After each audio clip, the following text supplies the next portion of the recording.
live.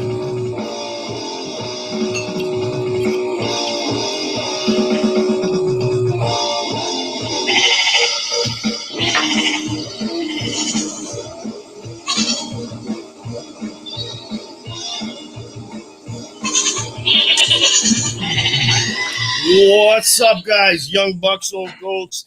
Real late night in the barn, episode 94. I got Tank, the old bum,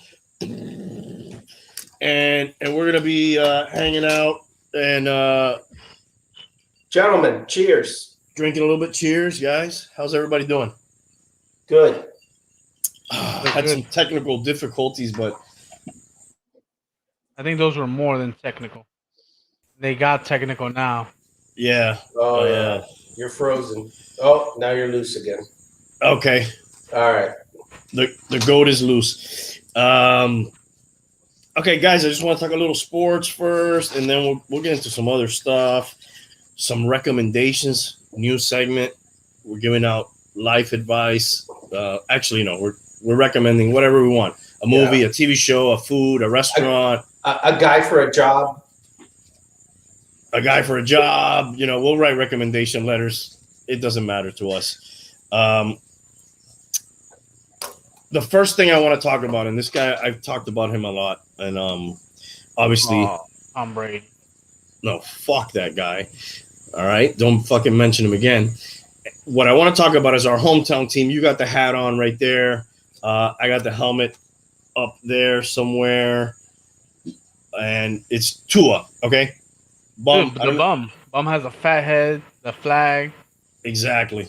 There's no need to get offensive. My head's not that fat, but go ahead. Okay. Yeah. Sorry. Tua, right? Like, have you been keeping up with this, guys? Like, they came out with first, he didn't know the playbook, and now the article comes out. Oh, his trainer says he was only 60% last season, and then what's your guys' take on it? Then I'll give you mine. Well, yeah, you never want to hear from a player that they didn't know the playbook or, they weren't prepared, or you don't want to hear those things usually. But I did hear some other players basically come in and say that he looks different in camp. He looks more confident. I don't know if that's them trying to help fix that, press debacle he had by saying he wasn't prepared and didn't know the playbook. But yeah, you never want to hear that. I don't think so much. I don't see why they needed to come out and make up excuses. I mean, he was a rookie. That should have been good enough. I agree. I don't think anybody expected him to be this machine. They shouldn't have made any excuses for that. He was a rookie. Not all of them are going to be great from the beginning. It happens. Yeah, that is a nice hat, Berto.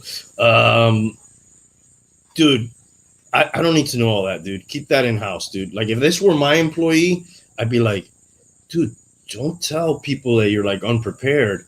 And then the other one seems almost like an excuse that they're like trying to convince us, hey man, this guy's not so bad. Watch, and it's funny that the stories come out now when there's no chance that they're going to get anybody, right? At one time we were talking Deshaun Watson. Every time some big name came up, it was kind of in the background.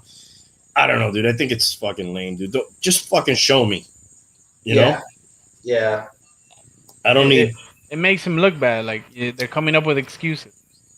Yeah, dude. I don't know what that is. I mean, either way you slice it, right? He's either making excuses or he's showing that he doesn't really care enough to like learn the playbook and study and do all the right things. Either way, it's a negative thing, Yeah.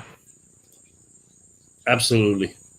You kept up with any other Dolphin news, guys? Anything else interesting you heard recently? From the Dolphins, no. the hot topic as of late, obviously because we're in season, has been basketball. The Heat got waxed pretty good, swept by the Bucks, who lost today to the Nets in game one of that series. Pretty high scoring game, 115 or 104, something like that. And it wasn't that close. And the Lakers are out. And the Lakers are out, thank God. So, yeah, I think the Clippers Mavericks go to a game 7 tomorrow. That should be interesting. Kawhi Leonard trying to, hold on for dear life. A lot of people would like to see him in a Heat uniform next year. I guess that's a possibility. I don't know why people are talking about that. How likely is that? I don't know. Every time, every big player, every off season, people talk about the Heat. Pat Riley likes to land the big whale, as he likes to say, but I don't know. I saw Magic Johnson come out and say he wanted that Schrader guy out of the team. He's not a Laker. He wants him gone. I mean, that's pretty amazing. I've never seen anybody come out and basically say, "Get this guy out of here now," but he did. What's the story on that guy for the uninitiated? I think they brought that guy as a free. Was he a free agent? I think he was in there last year in the bubble also, and he played well. But this year he's been really disappointing, and I don't know the full history. But for Magic Johnson, who's kind of known as like a pretty nice guy, to come out and say, "Get rid of this guy immediately," is, and it's on his basketball team. That's pretty amazing. So it's not one thing that this guy did. It's just he's not good. He says he's not a Laker, whatever that means. I don't know if it's that he's obviously good. He's just maybe not played well. There has to be something else there. Mm-hmm. And I'm not sure what all that may be, and who knows if any of us know. But it was kind of surprising. So basically, he's not a bad player. No. So we're basically all in the second round except the Clippers in Dallas. Right. Which play tomorrow. Correct. And they'll go up against Utah. I have it up here on the screen. And we got Milwaukee and Brooklyn, as you mentioned. Brooklyn's up 1-0. Philly Atlanta. And Atlanta start tomorrow, I believe. Mm-hmm. And then Monday, it looks like Denver, Phoenix. Give me your finals here. Who's in the finals? I'm thinking the Nets and maybe Phoenix. They seem to be the best two teams.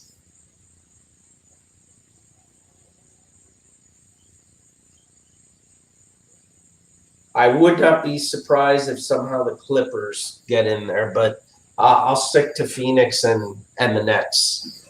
I like a dark horse coming out of that series, dude. How about that? Whoever comes out of that series. Out of the Phoenix one or the Clippers one? Clippers, Dallas. Yeah, possible. I think it's going to be Nets, Phoenix, too. Oh, Harden got hurt in the first 43 seconds, and they still pretty much dominated them.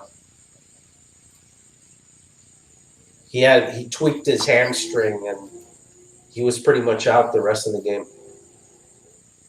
Back to the Dolphins for a second. I read an article. I couldn't find it because fucking Palm Beach Post wants me to pay for it. But they were debating whether Jalen Waddle was the fastest Dolphin ever. Bum, you're a lifelong Dolphin fan. If we're talking top 10, what are some of the top 10 guys that come to mind? Well, all time. Yeah. The two that stick out are obviously, Paul Warfield and Mark Duper. Mark Duper was the all college, like, I don't know, 100 meter, maybe almost Olympic grade kind of sprinter or Mm-hmm. relay guy. I would have thought that Duper was probably the fastest dolphin of all time.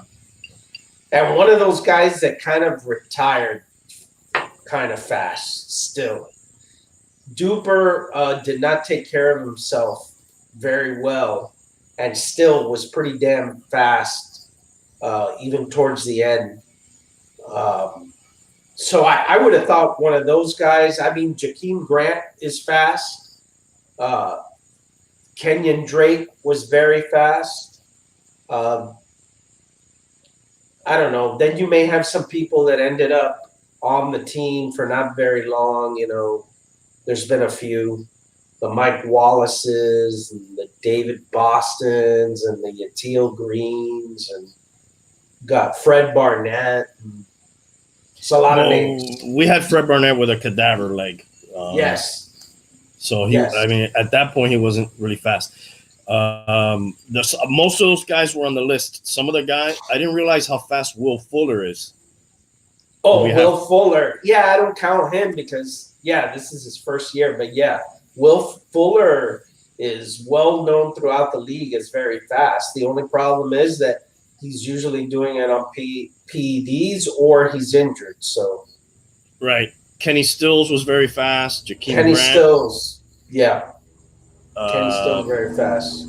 Albert Wilson, pretty fast. Albert Wilson. Yeah. The bum mentioned about this guy running like Olympic style numbers. Did you guys see that DK Metcalf did a 100-meter debut? Yeah.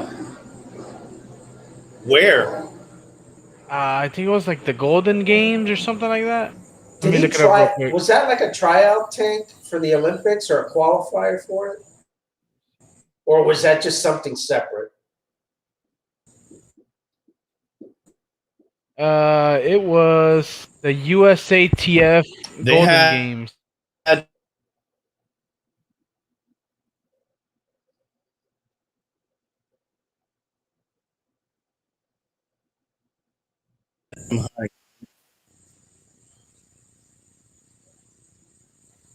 Yeah. He cut out a bit. Yeah, I think you froze again there, buddy. Yeah. Can you guys hear me now? Yep. I don't know if you heard me. I said there was a dude named Jim Hines who actually, I think this guy may have won an Olympic medal. I'm not sure. You might want to fact check me on that tank. Jim Hines. But wait a minute. What are you talking about? Like Olympic NFL people? Yeah, he was a Dolphin. Oh, and they had to be Dolphins. Yeah, because there were others. Ronaldo Nehemiah, Bullet Bob Hayes, but those weren't Dolphins. Right. We're talking here strictly Dolphins. Got it. Yeah. I did see Duper in that fastest contest, and that was one of the things they said, like, oh, he looks a little bit heavy. He looks like he's not in great shape. But look up that guy, Jim Hines. I don't think he had. He held the record for 15 years. Yeah. He became the first man to break the 10-second barrier. Was he an Olympic gold medalist or Olympic medalist? Yeah. He got gold. He held the record for 15 years. Going to defend Duper, I mean, he was doing a lot of cocaine, and he still beat a lot of people.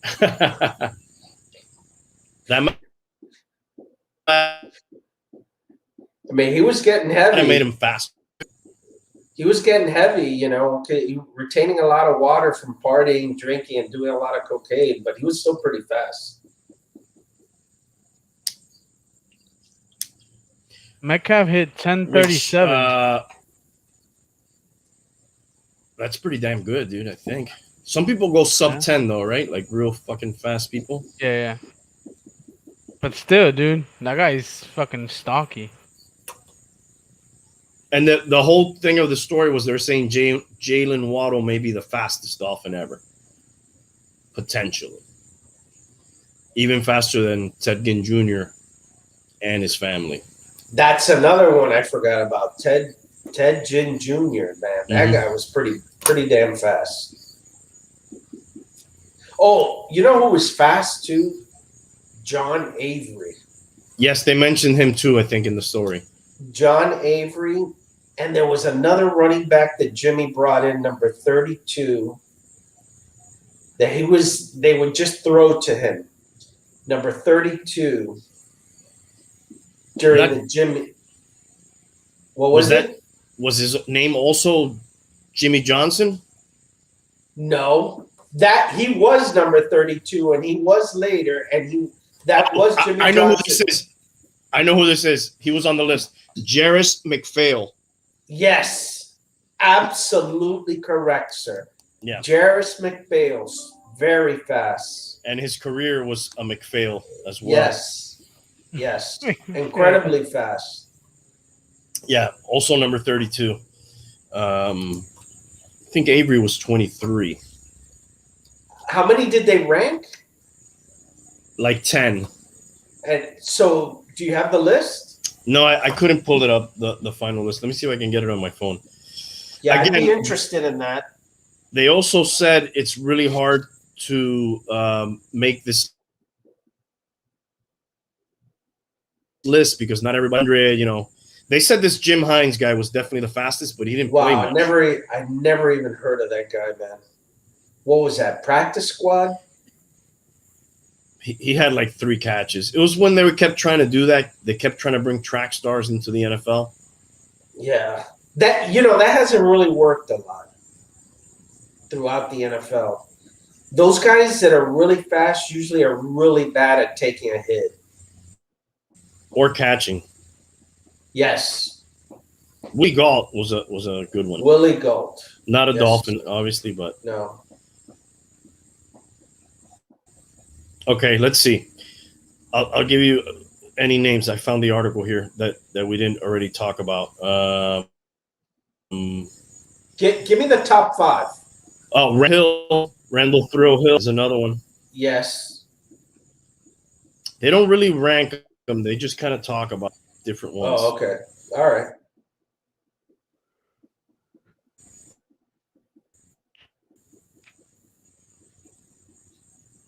Here's Matt Breida. Yeah, that guy was completely non-existent. That's what they always say about that guy, and that's how he gets jobs. Very fast, but he's either hurt or a backup, so you never get to see it. And Tank, are you frozen? Okay, you're not. All right, it's only okay. That was pretty still there, buddy. I don't know I think he's. I think he's just disappointed. I don't know. Tank, look up Duper, and I don't know exactly if he was like pre-qualified for the Olympics or. What's his full name? Mark Duper.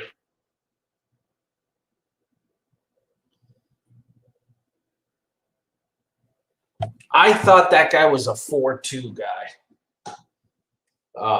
And he ran maybe the 100 in college or. It says he won the 400 relay in NCAA track.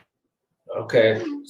That's usually like pre-qualifying for Olympic material there, but.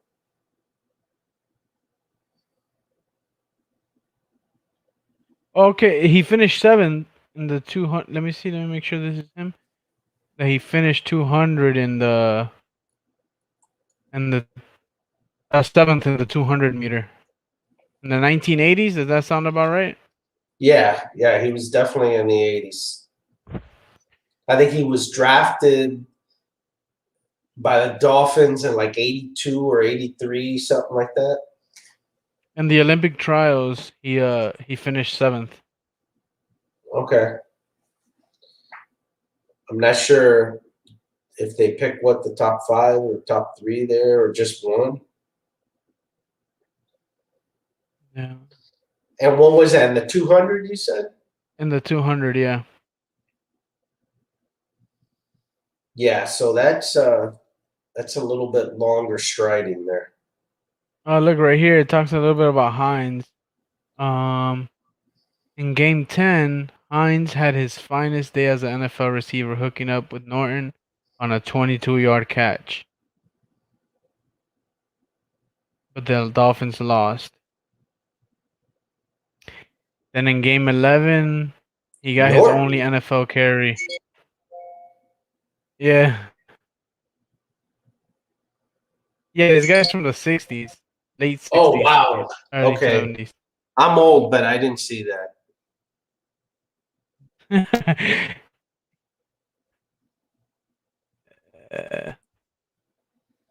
He caught a one pass from Greasy for 1 yard. Yeah, he didn't do much, dude.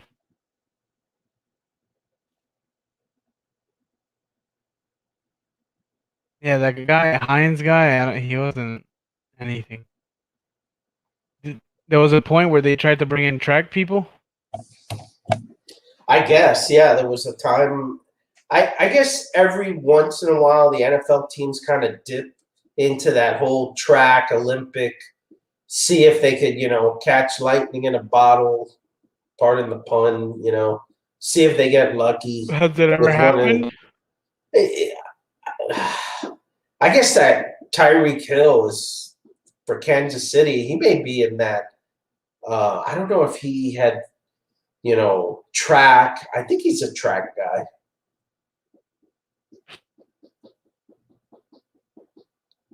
Is he coming on now?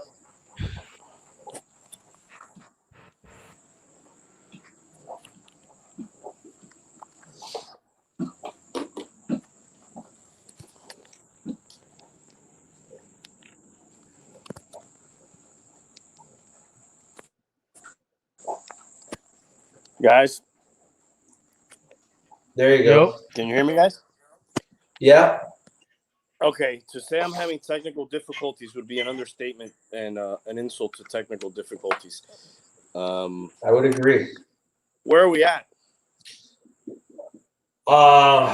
We were talking about Fast Mark guys. Duper. Yeah. Tank looked him up. He finished 7th in the Olympic trials for the 200. Respectable. I'm going to do a segue to this article that I read based on that. I did meet Mark Duper one time in person later in his career. I've told the story. He seemed all out of sorts, with like a bad memory. He was on the CTE thing. Did you guys hear the story that came out with the NFL and how they're distributing paychecks for those people? No, I did not. Not specifically, but I've always known first of all, there's a lot of old NFL players that sued the league. So it's not like they've done that out of the kindness of their heart, right? There's a lot of litigation there. One of the big ones was actually former Miami Dolphin and recently passed a couple years now, Nick Bonacani. He was in the CTE thing? And in a lot of the lawsuits things, people forget Nick Bonacani was a lawyer himself. Not only that, but at one point in his career, after football, he was a lawyer for the tobacco companies. Wow. So he had quite the legal capabilities there. And at some point, that was turned onto the NFL, among other former players, right?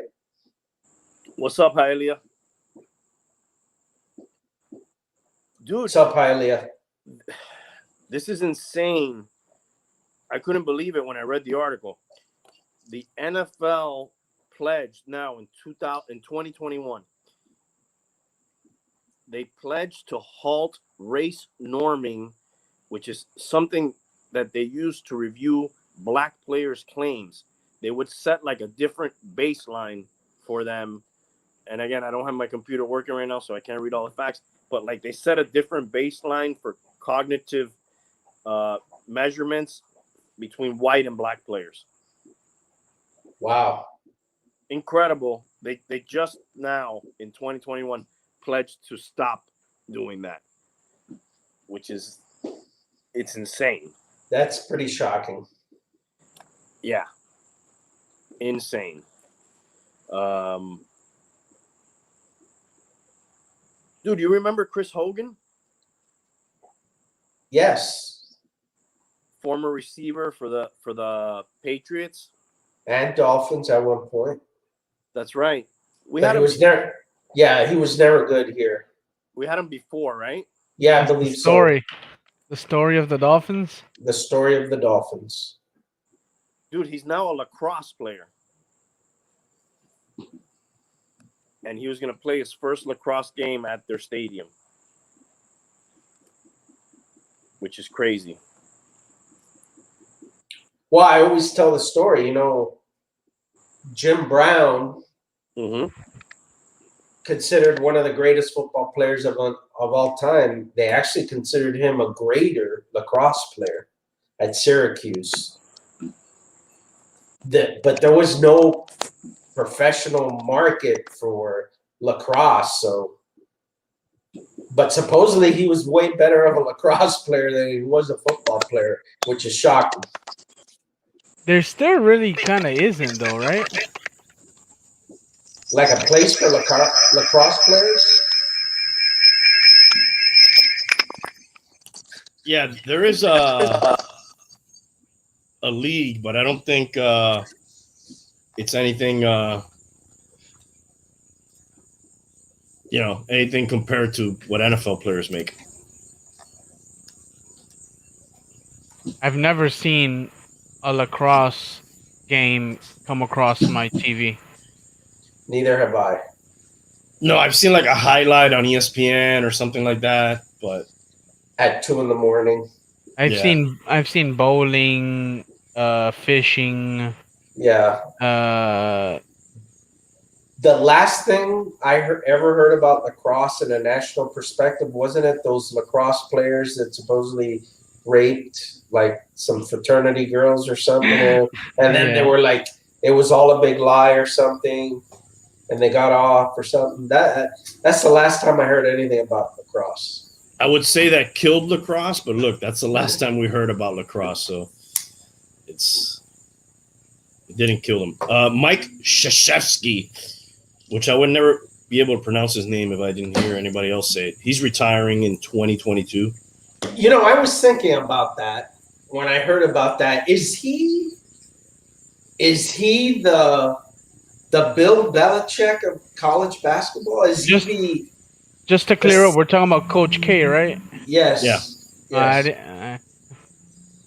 Is he the Nick Saban of college basketball? Yeah. He's 41 seasons, 5 championships. He doesn't have. He has the most wins, but not the most championships, right? He has 5 championships. Wasn't there somebody like from UCLA? Yeah, Wooden. Yeah, doesn't he have the most? I don't know. Maybe you can check that, Tank. I thought he had like 10 or 11. Most NCAA championships? Yeah, John Wooden. Yeah, UCLA in the 70s. The thing about Coach K is he also has those Olympic victories. Yes. So that adds to his resume. He's definitely the most winningest, but I didn't think he had the most championships. Says here 5, so I don't know what the most is.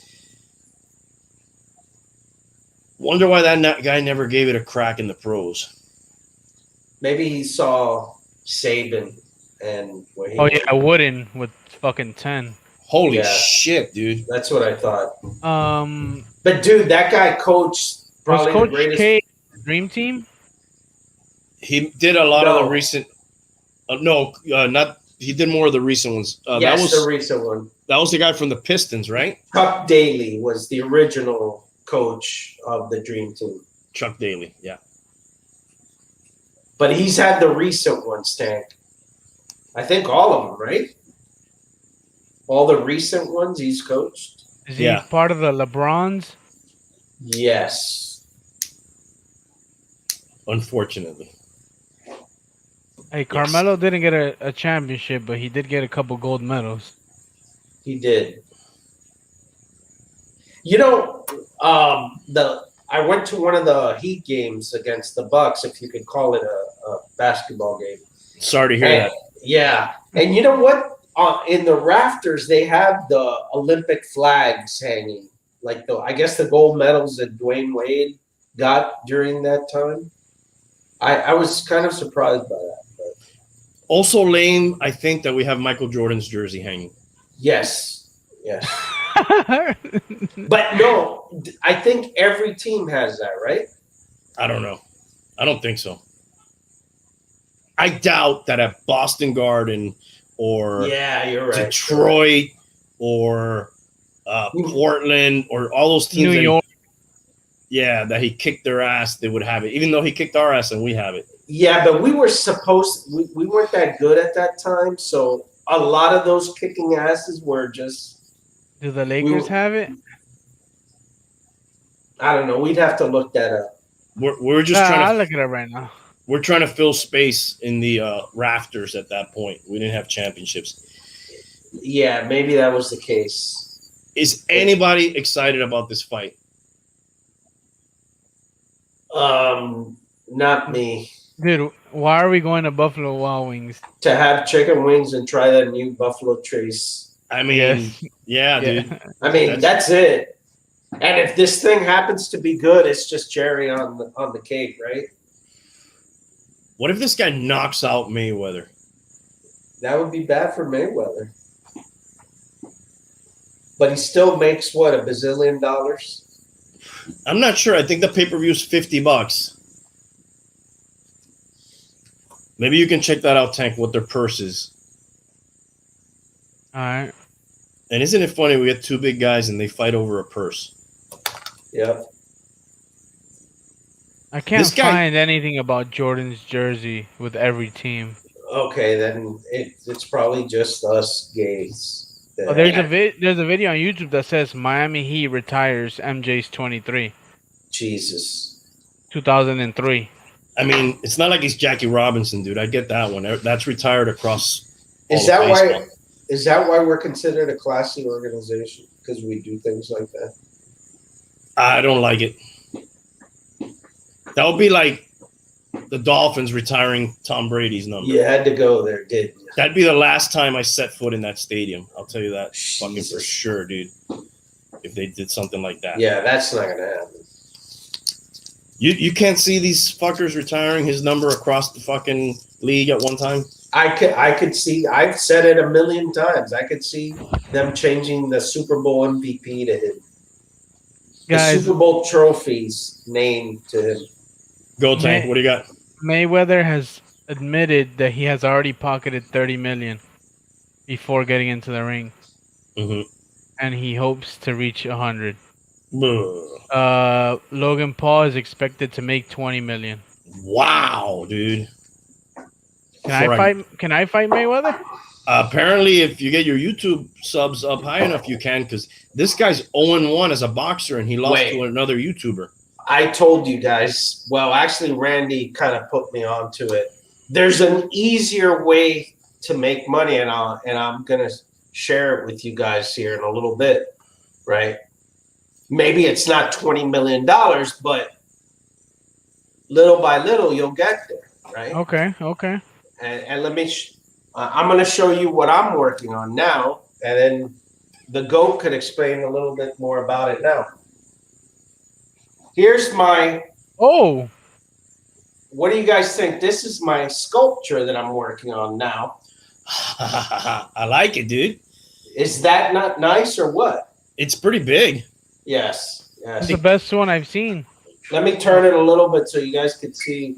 The best one I haven't seen. Let me get a close up of that. Yeah. So I've been working a lot on this. Let me put it down because I can't even see the bottom of that thing, dude. I had to put it down. It's very heavy. But my invisible sculpture, I'm hoping to get maybe 20 grand for it and outdo this freaking Italian that Randy sent me. Yeah, the Italian. The Italian. Yeah, dude.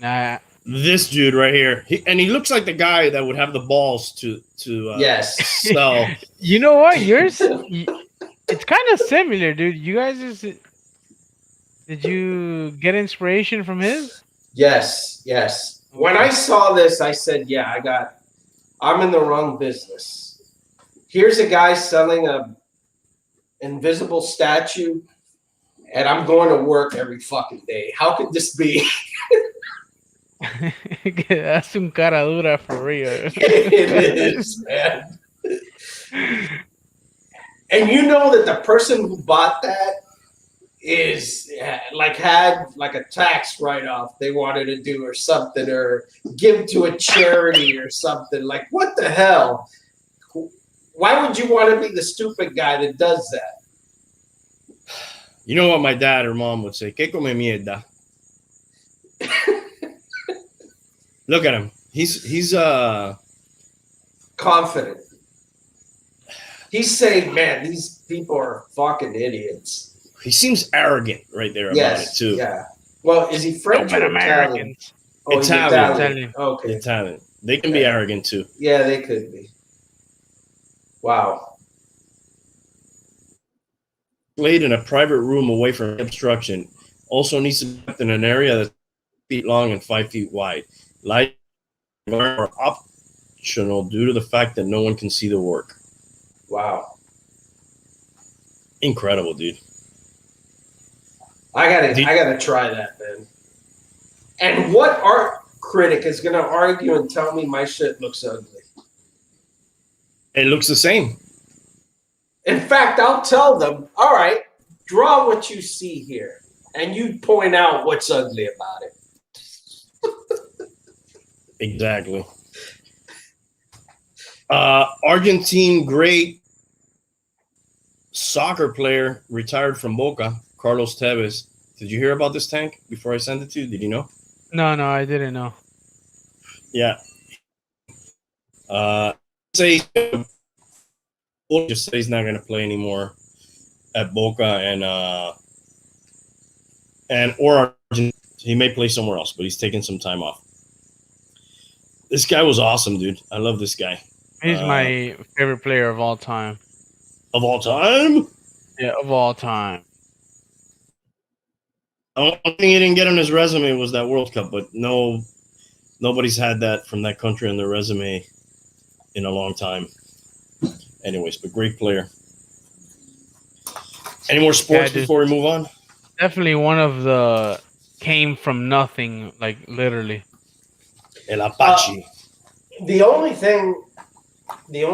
other thing about sports and go, I'm not a baseball guy. I just know enough to not look dumb in a conversation, but that's about it.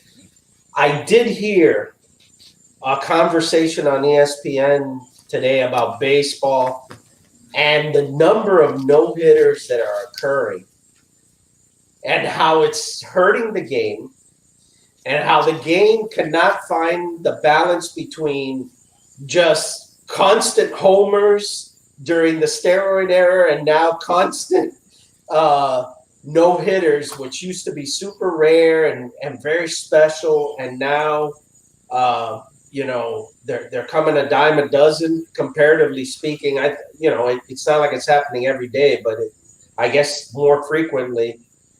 And just kind of the state of baseball in that respect. What do you think about that? I know you are a baseball fan, and you certainly have more knowledge about it. I think no-hitters can be exciting if you're watching that game. They're cool. It's the year of the no-hitter. I'm not sure how many there's been, 5 or 6. I thought I heard 7. 6. We're at 6 right now? Yeah. Okay. No, baseball it's tough, dude. I mean, you got a guy in Anaheim, Shohei Ohtani, who's pitching and hitting on his days off. And like we don't even know who he is as a country primarily. He's not.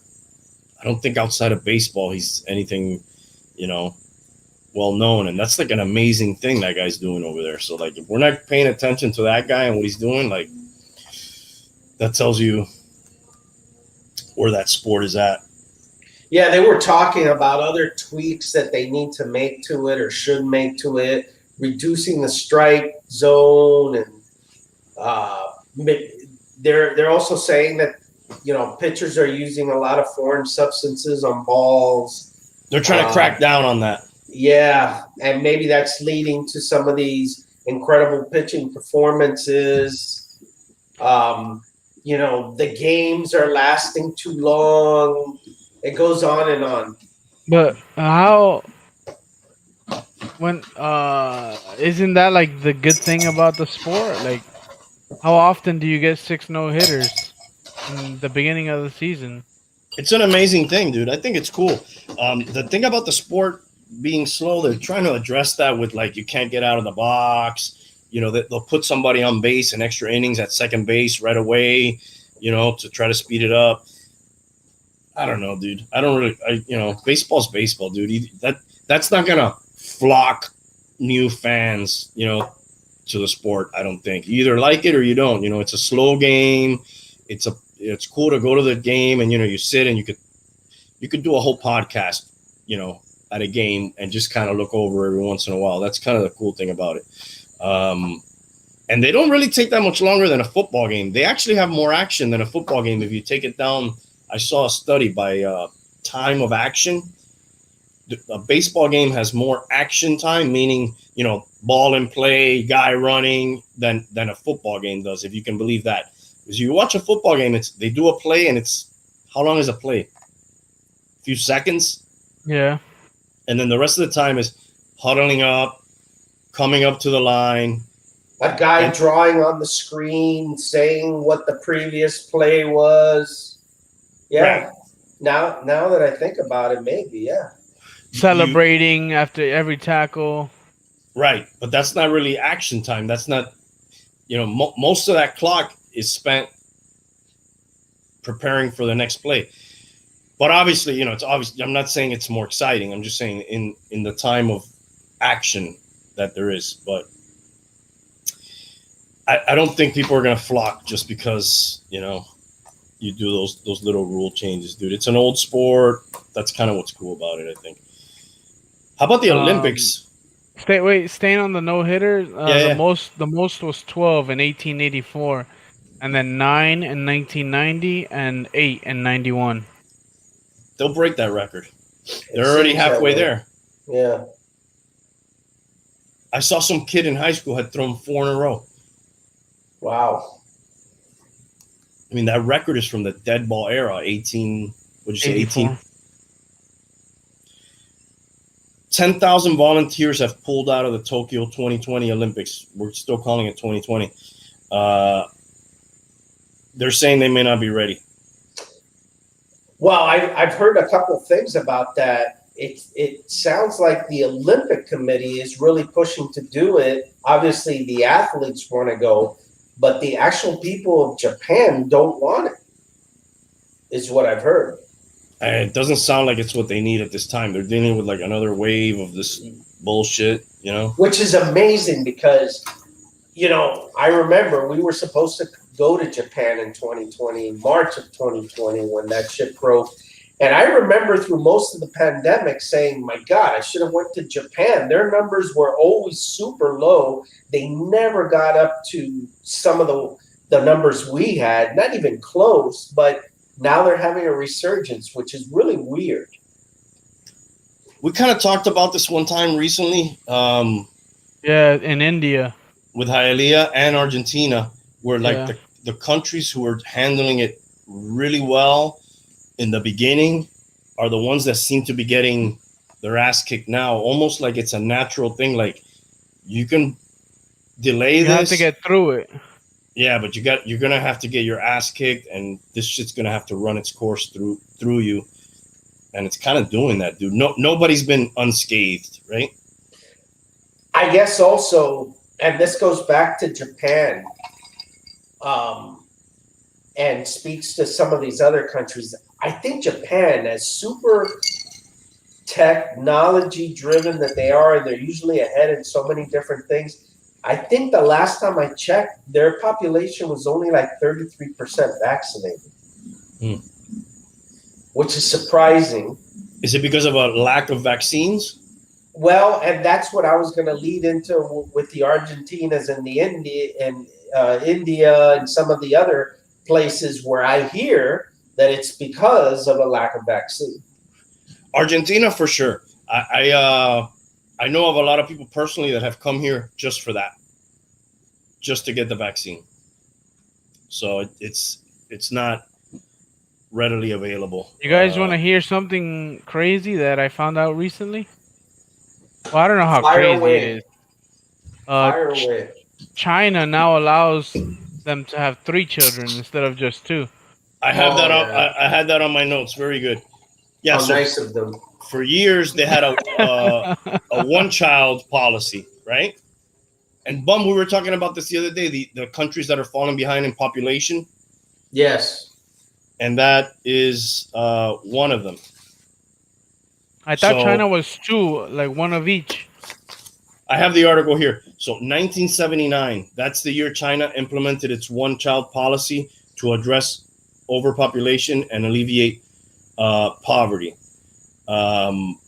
They did go to 2 at one point later. I don't know when. Doesn't say here, but now they're going to let you have a 3rd. I have heard, though, that birth rates across the world are down. Here it is. 2015, they went up to 2. So 1979, they implemented 1. 2015, they went to 2, and now they're going to 3. Wouldn't you think there'd be a boom of babies now with the quarantine? You would have thought that, yeah. Especially because of that. But dude, don't you guys meet a lot of young people, or do you meet a lot of young people that say, I don't really want to have kids? I have noticed it more, but I think it's just because I'm an adult. Like people in their 20s that have already kind of decided, or at least they say, obviously they have a long way to go. They could still do it. I've noticed that more than before. I will say that I don't hear a lot. I mean, I know growing up, everybody sort of said, yeah, I want to get a good career, get married, and have kids. I don't hear that anymore so much. So, yeah, I would have to agree. Yeah, times have changed. I'm going to go grab some ice. I'll be right back. All right. Yeah, so it says in this article that the declining population has profound implication for a country's economic success. Fewer babies equal fewer workers. future workers. Yep. And it could upend existing systems of support for the elderly because young workers' taxes subsidize public services for retirees. It also says, like you said, it's not just a China problem. I think overall the birth rates have dropped. I will say that that's one of the advantages that we do have, even with the birth rates dropping. I believe our population is still more on a positive end. Hialeah doesn't know any young people. You know what, Hialeah? I was going to say that too. I think when people look at economies, and I believe that's an advantage that we have, is that our population, from a future worker perspective, is better positioned than certainly China. Yeah, and a lot of smart people are not having kids too. Like Idiocracy, remember that movie? They were like, only the dumb people reproduced, and that's the smart people wanted to wait, and then they ended up not. But it says here, South Korea's rates fell last year. Rate of births per woman fell to 0.84, the lowest in the world. The population rate that would keep a population stable is 2.1. The U.S. population grew at its slowest rate since the Great Depression from 2010 to 2020, and its birth rate declined for the 6th straight year last year. And Germany doesn't have enough people to fill its cities. It's taken down 330,000 housing units since 2002. But other places are making up for it a little bit. Africa's population is set to double by 2050, helping the world grow from 7.8 billion today to 11 billion by 2100. But there has to be a breaking point, right? Like at some point, there has to be a point where they say, okay, because I never hear that. I guess China, I heard it in China. They said it at one point. But you never hear any other countries really say, all right, that's enough fucking, settle down. Yeah, I've only heard that in China. And there's a lot of debate on what's causing those lower birth rates, right? Um, a lot of people will say that it's actually the ascent of women in the workforce that has really affected that, because now women are more career driven. They're able to have careers compared to back in the 50s when they were professional homemakers. A lot of people say now that that's really affected that. I mean, there's a lot of women now in high power positions, greater career abilities, and that's certainly affecting that kind of childbearing process. That makes sense. For sure.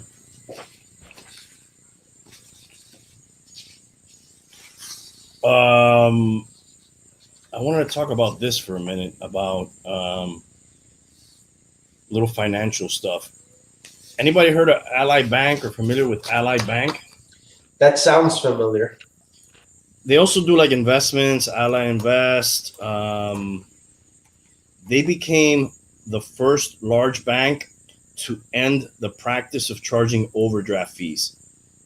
Wow. So when you buy, a $3 coffee, but you only had $1 in your account, then all of a sudden, boom, they nail you with $35.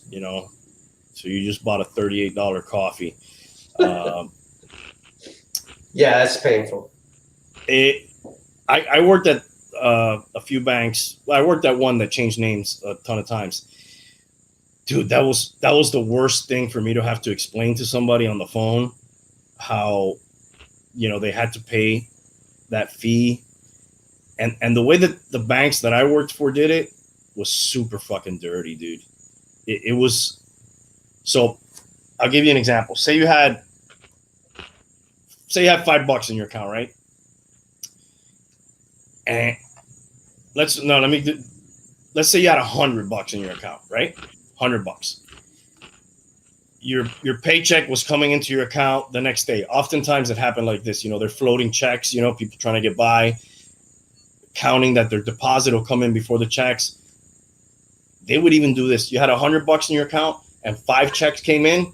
Let's say 4 of those checks were $5, $10, $15, $25 that you could have covered, but one check was for $120.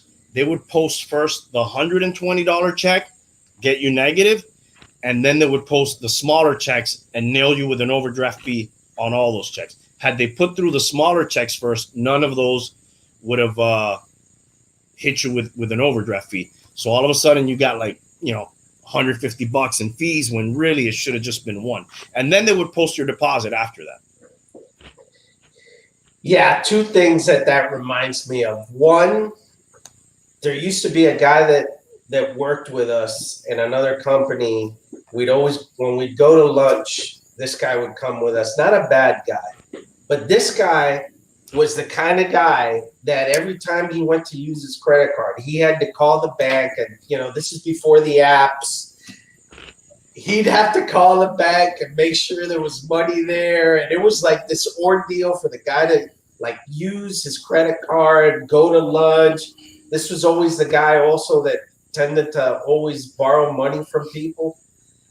But man, this guy was like calling banks, checking statements. I mean, he had it all like this very tricky, timing. And it kind of reminds me of that. The other thing that whole topic reminds me of, you said dirty with the banks. Dude, Wells Fargo got really, really slapped hard over all kinds of nefarious, questionable practices and products. Dude, I'm talking about, I think they may have gotten the largest fine ever given to a bank, and I don't know if it was definitely in the millions. It could have been in the billions for all kinds of shady things that they were doing with people's accounts. They were like adding products to people's accounts that they never, asked for, and they had a whole scheme where managers would get bonuses based on that, and it was super dirty. Came out on the news, when it first hit there, and I think they may have gotten again, probably the biggest fine of all time for some of those practices. Big. Banks doing dirty things? No way, dude. They got fined $3 billion. There you go. Jesus. And where does that money go? Yeah, right? The government, it's the U.S. government fined them. That could be even worse. Just to follow up on your story of the guy you would go to lunch with, Bum, that had to finagle and like have all these tricks just to go eat lunch or whatever. We had a guy that worked in the bank. I could not believe he did this as an employee of the bank. I'm not going to say his name, obviously, but he would be, you know, when you deposit a check in the ATM, they give you like a provisional credit and then the check clears a couple days later.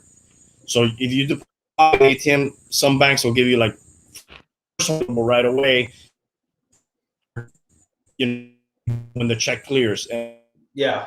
I don't know right now, it may be faster, but at that time, a check would take a couple, 2 days, 5 days, and check from his own.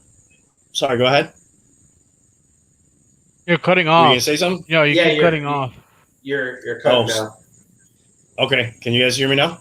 We can. Yeah. Okay. A check, when you deposit in an ATM, they would give you some money available right away, Yeah. provisional, and then the rest would be a couple days later. Right. This dude would write a check when he didn't have money from his own account, deposit it into the ATM a couple of days before his paycheck would come in, so he could use money right away, and then that check would clear his own account. There was a name for this thing, and I don't remember the name, but it was definitely like stealing, fraud. It was definitely fraudulent. They would close people's accounts for that. Yeah. Wow, that guy may have beat my buddy there. Wow. Yeah. I think Tank's frozen now. High tech. He was doing some high tech stuff. Yes. It's like a Ponzi scheme with your own account. Yes. And you know who went after these banks? I'll have to give credit where credit is due. Elizabeth Warren. They had a commission or something where a lot of these heads of banks went, and she was pushing for them to get rid of overdraft fees. And she went hard against these people, saying, you know, hey, we bailed you out. You know, you shouldn't be punishing these people who are, you know, people getting overdraft fees are obviously, you're struggling, right? Otherwise, you're not overdrawing your account. Punishing them more. And they really didn't budge, but maybe after Ally Bank, you know, maybe hopefully some other banks will follow. I want to open an account with Ally Bank, even though it's very inconvenient for me. I don't know where there's a branch anywhere, but, you know, just for doing that, you know, it's like, damn, yeah. You know? Thinking of the working man, right?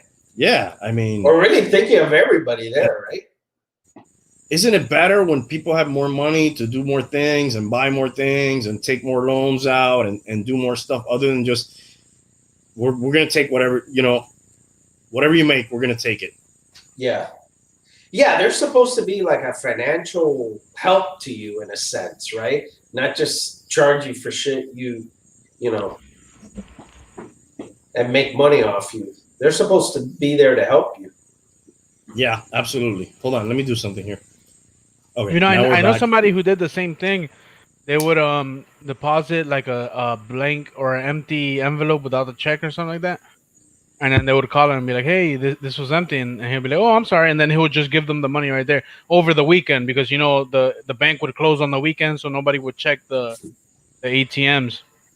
That's another one. You could say you deposited $100 cash, get the $100 cash access, and then they do a correction when they check the ATM and be like, hey, there was no cash. Oh, but I put it there, you know, whatever. Okay. Scams. Speaking of scams, this was earlier in the week. There was a cyber attack on the world's largest meat processor, which forced 9 beef plants to close and disrupted poultry and pork plants. You guys hear about this? I did. And I also saw a study that cyber attacks now are, I think, 302% up from, I think, 2015 or something like that. Yeah, it's getting out of control. You know, obviously, for many of us in the IT world, we've been, you know, dealing with with those things for a long time and hearing about how this thing was going to get worse. You know, the big debate there now is there cyber attacks? Is there cyber crime without cryptocurrency? Right? Because guess what? When there's one of these ransomware things, they're not telling you to send them a check or leave a duffel bag with money. It's all cryptocurrency. And if there wasn't cryptocurrency, would there be cybercrime? Regulation, right, is coming. I mean, all cryptocurrency, for the most part, a lot of it is anonymous.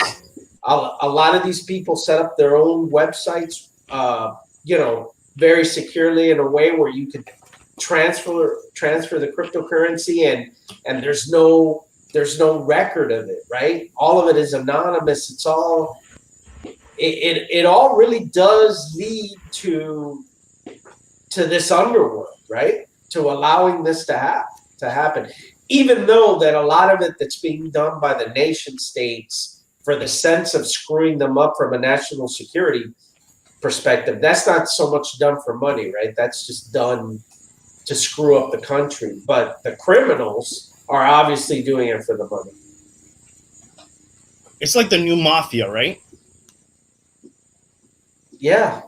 A shakedown, and except we don't know who the fuck they are and we don't know. And now they're so sophisticated. I sort of laughed when I saw this. These criminals have gotten so big and so sophisticated that they have call centers where, like, they'll have people, like, you'll be able to negotiate. Hey, like, listen, we're a small company. We only have, like, $10,000. Okay, well, let me see. Let me take it back to the manager and see what he says. If we're willing to rip you off for 10 grand, or maybe we could give you a discount. And it's a whole thing where they have call centers. They have financial negotiation people where they kind of talk about, well, yeah, you're a small city government, you're kind of in the red. Yeah, we'll lower it to X amount of dollars to help you out with that. We'll give you a discount. It's crazy, man. I can't give you a discount, but there are some financing options available. You may qualify for those. That may be coming soon. We'll have to take an application and see. Yes. Send us your P&Ls. Send us your prospectus, and we'll check it out. Yeah, that is shocking. But again, I hadn't heard about that one. If they don't have cryptocurrency, how would this all work, right? Unmarked bills. That's how it used to be, right? Unmarked bills. What does that mean? I never knew what that means. I know that sounds silly, but what does that mean? They don't have serial numbers? I think marked bills would It used to be literally marked. They put a little X on it? They would put something so when they started finding those bills, they could trace it. They could trace it. And then I think later they wanted, non-consecutive serial numbers and shit like that. So it wouldn't, you wouldn't be able to find that. Hey, what does weed and Bitcoin have in common?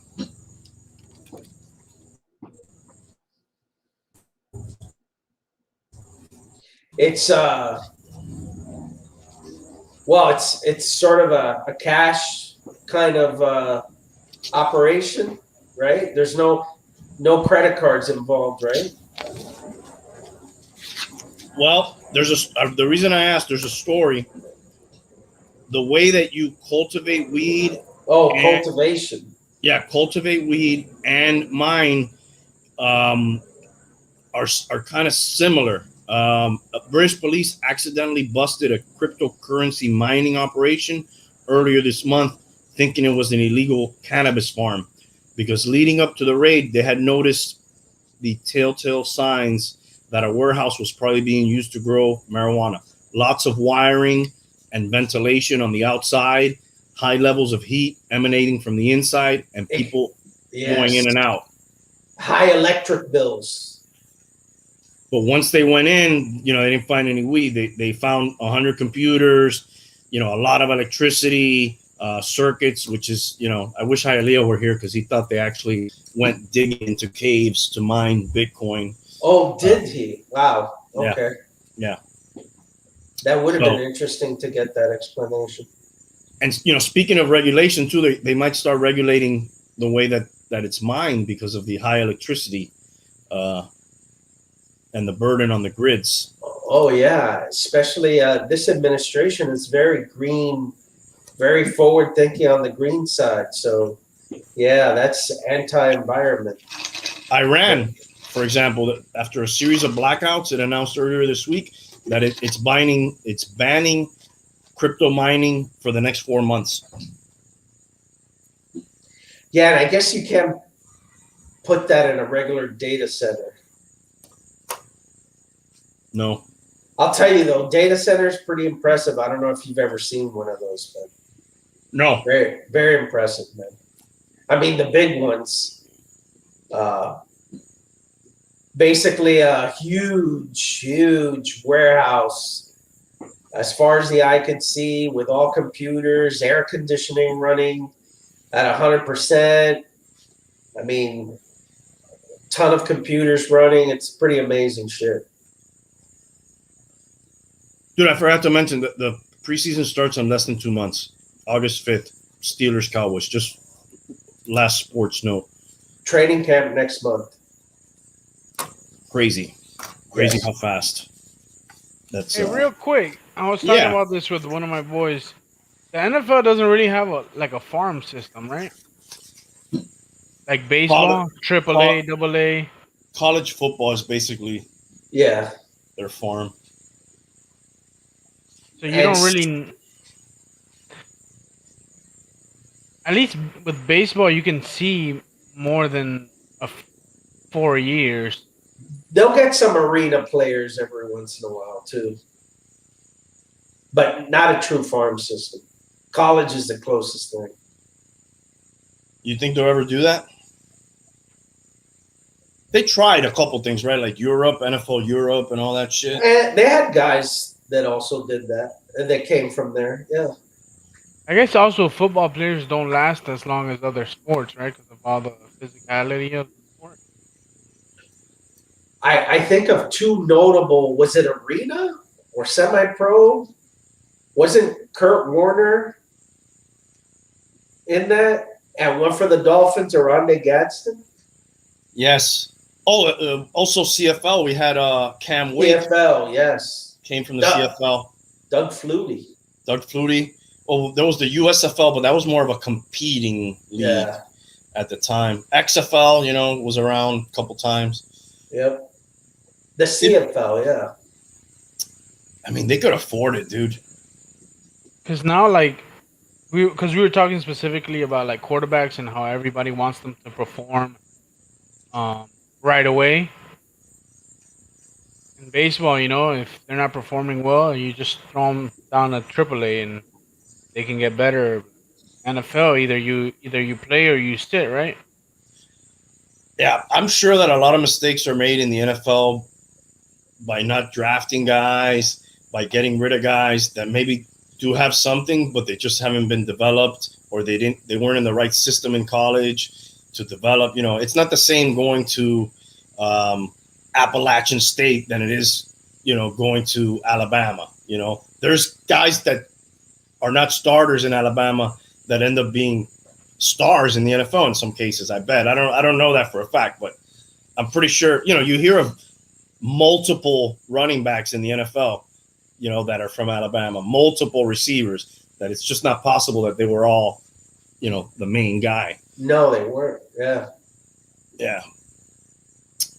I mean, because for baseball, that's almost an expense, really. The minor league system. I mean, they don't really make. They cut down on them big last year. They a lot of teams. Yeah, I saw a story the other day of a revolt. I forgot the minor team. They took pictures of the food they were eating, and it was really subpar food. and they started to post it on social media, and it was like pretty disgusting and terrible. And the owner had to come out and say, "Hey, no, we didn't know it was this bad. You know, we're gonna make it up to you. We're gonna have better food." But man, I saw a picture and it looked like a piece of bread with mayonnaise and lettuce, and that was it, like in a styrofoam Dude, container. I talked to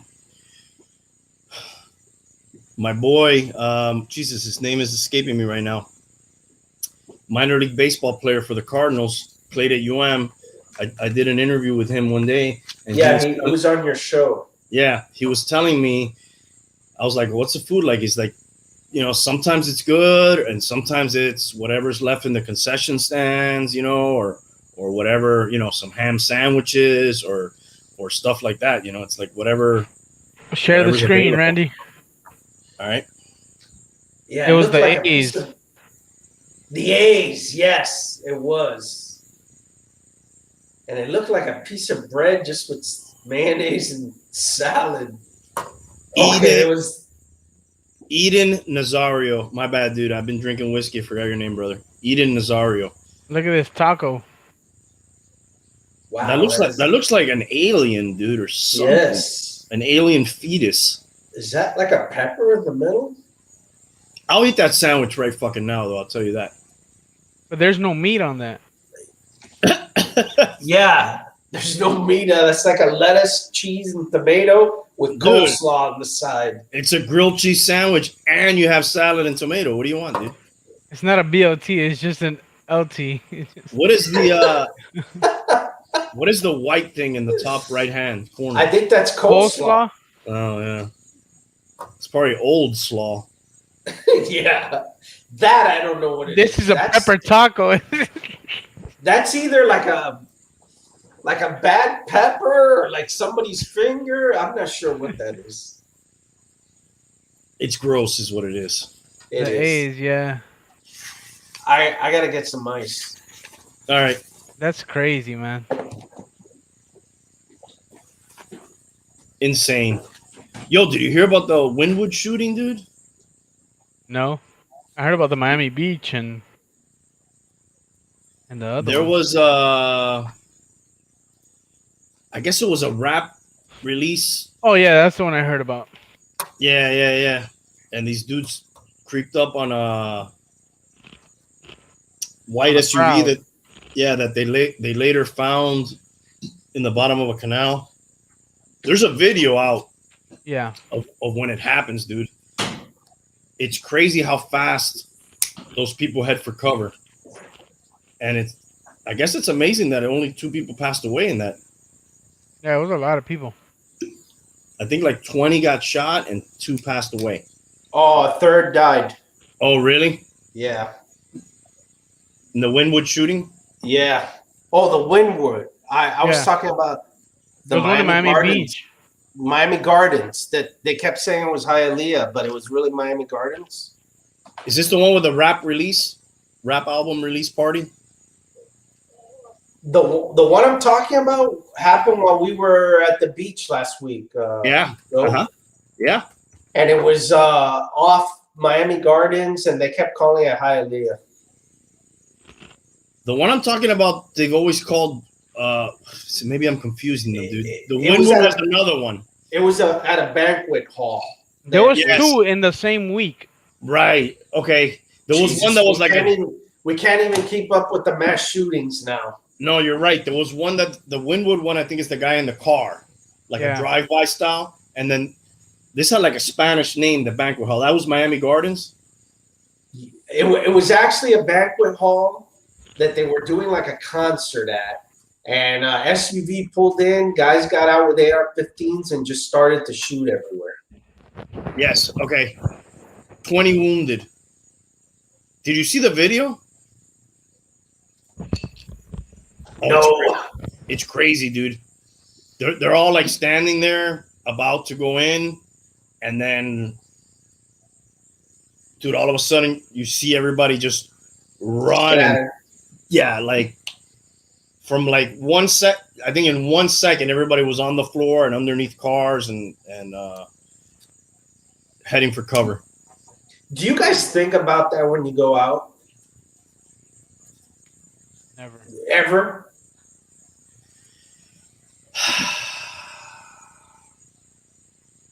No, I don't but ever go out and think I'm gonna get shot.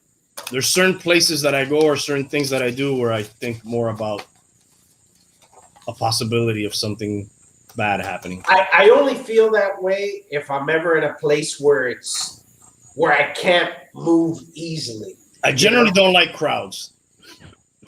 Yeah. I mean, not like if I go to just a restaurant or something, that's not on my mind, but the more people there is, I do think about it. Well, some people in that party fired back. And I don't think, oh my God, I'm going to die. I'm thinking, okay, like, where are all the exits? You know, if something was to happen, where am I going to run to? You know, that kind of shit.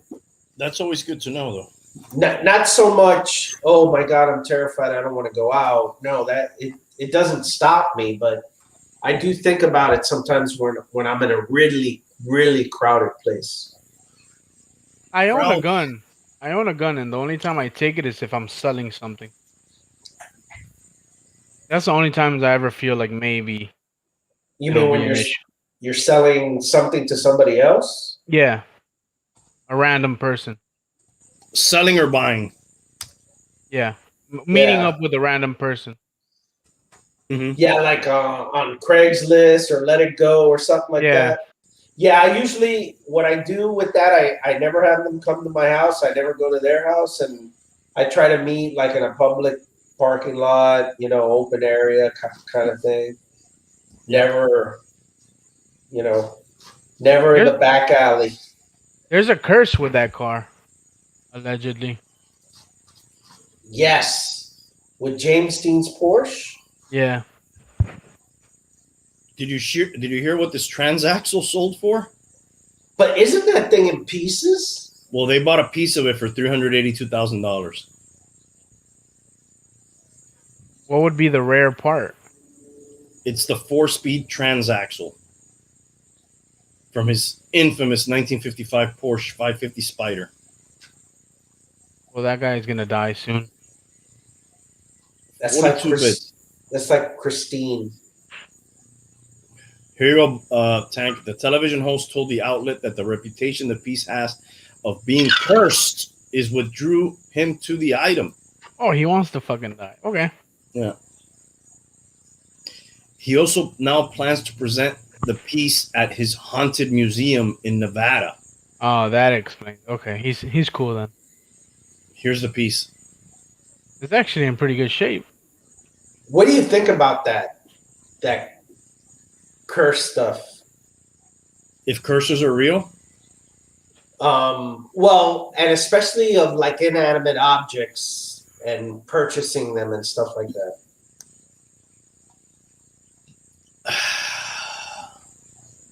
I definitely think that there's things that have like an aura about them or whatever you want to call it that are just unlucky, or, you know, I definitely see it in sports with certain teams or players, objects. I don't know, dude. Ouija boards, shit like that. I don't know. You know, there was a I don't write it off. I wish was- Ben were here from Central Utah Paranormal. there was a famous airplane crash that happened in Florida, in Miami, I think it was like a couple days before Christmas or even Christmas Day itself. In the 70s, I think. It crashed in the Everglades. It was a big airliner. And I think it was an Eastern Airlines. And it was a very famous crash. It was in the Everglades. A bunch of people died. But then, supposedly, from the leftover pieces that they salvaged from that air crash of that airplane, they put it on other airplanes, which I thought was super crazy. And they actually wrote a book and made a movie. I think it was something called the Ghosts of Flight, something or whatever. And basically what happened is people on these other airplanes where these parts were started to see apparitions in the airplane while they were like, they went to the bathroom, they were pissing, and suddenly like they look in the mirror and there was a guy standing there and shit like that. They started to see those apparitions, and they ended up grounding all those airplanes and taking the parts back off those airplanes because there was so much talk about it. Like I said, they made a movie and they wrote a book about it. Something, the ghost of flight something or other. But that's one of those cases you talk about, James Dean. That was like, I guess, a little bit more exaggerated in the sense that like it affected several airplanes after that. Well, I'll take it a step further. How about people who get like a organ or some That I've never heard. A limb from somebody else, like a transplant. Do you think? Wow. Do you think that those people get like some of that person's soul or like a heart? Somebody who has somebody else's heart, for example. Wow. Yeah. No, I haven't thought about that one. Because usually it's such a life and death thing that whenever you get one, everybody's happy. But yeah, like what about if you got a transplant from Charles Manson or something, Jesus. or like you don't know who you get. I mean, then again, maybe serial killers were not organ donors, but you never know, right? How do you know what they fucking sew into you? This guy from, I want to say it was CSI. His eyes were donated, like the narrator or some shit like that, and like 2 people in New York had him or some shit like that. Forget his name. One of the comedians say it in one of his stand-up. What's his name?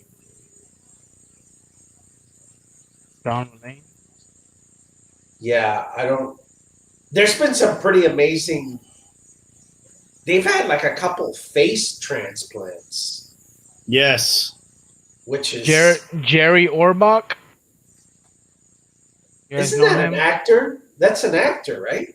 Yeah, from Law and Order. Yes, he died. Yeah, his eyes were donated, and 2 people got one of his eyes. That guy was a pretty badass actor too. And wow, I didn't know that. Imagine having somebody else's eyes, Does that mean you saw everything that they saw? Maybe. That's crazy, dude. Listen to the story. I'm not even. This is so convoluted. This story. You talked about the Everglades, bum, and we're talking about shady shit. I might not be able to describe this, but basically, they found this woman laying face down in the Everglades. She had been laying three days dead. 26-year-old woman from Boca Raton. Back in February, the FBI agents who found her kind of started connecting dots, and they figured out that it was a murder for hire plot that she tried to help carry out first. So she had a troubled life of drugs, strip joints. She was a stripper. I thought she liked to go to strip joints. Never mind. No, I think she was a stripper. The guy, Daniel Slater, 51-year-old of Jupiter, he hired her and others to follow and assassinate his former girlfriend. Jesus. But I don't know. I'm connecting the dots. Maybe the hit went wrong, and then he had to get rid of evidence, which is her knowing the story. There's also meth involved, where he would pay them like in crystal meth or drugs to sell. Brian Slayball. Wow. Another one of the people. So you got murder, drug addicts. Sounds like dirt ball. Strippers. You got Slater and Slayball. Yeah, they got slayed. Dude, this is a movie, I think. They also were driving around in stolen vehicles that they had stolen for a while to carry out the hit, but they like used the cars for like a while. One of them got arrested that way.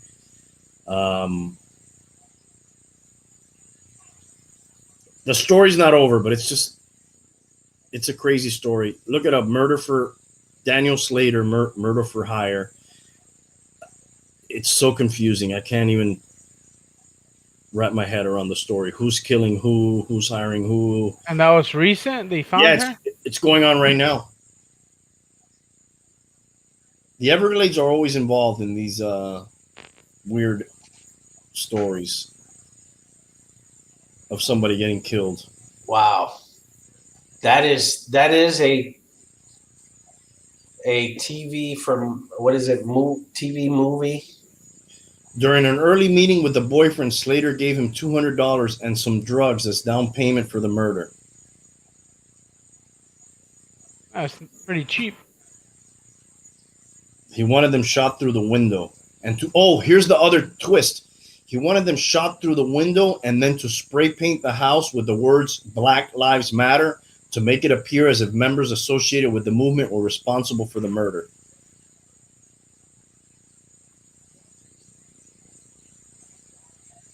And here's the crazy part. If convicted, he faces up to 10 years in prison for the murder for hire and 20 years for the drug charges.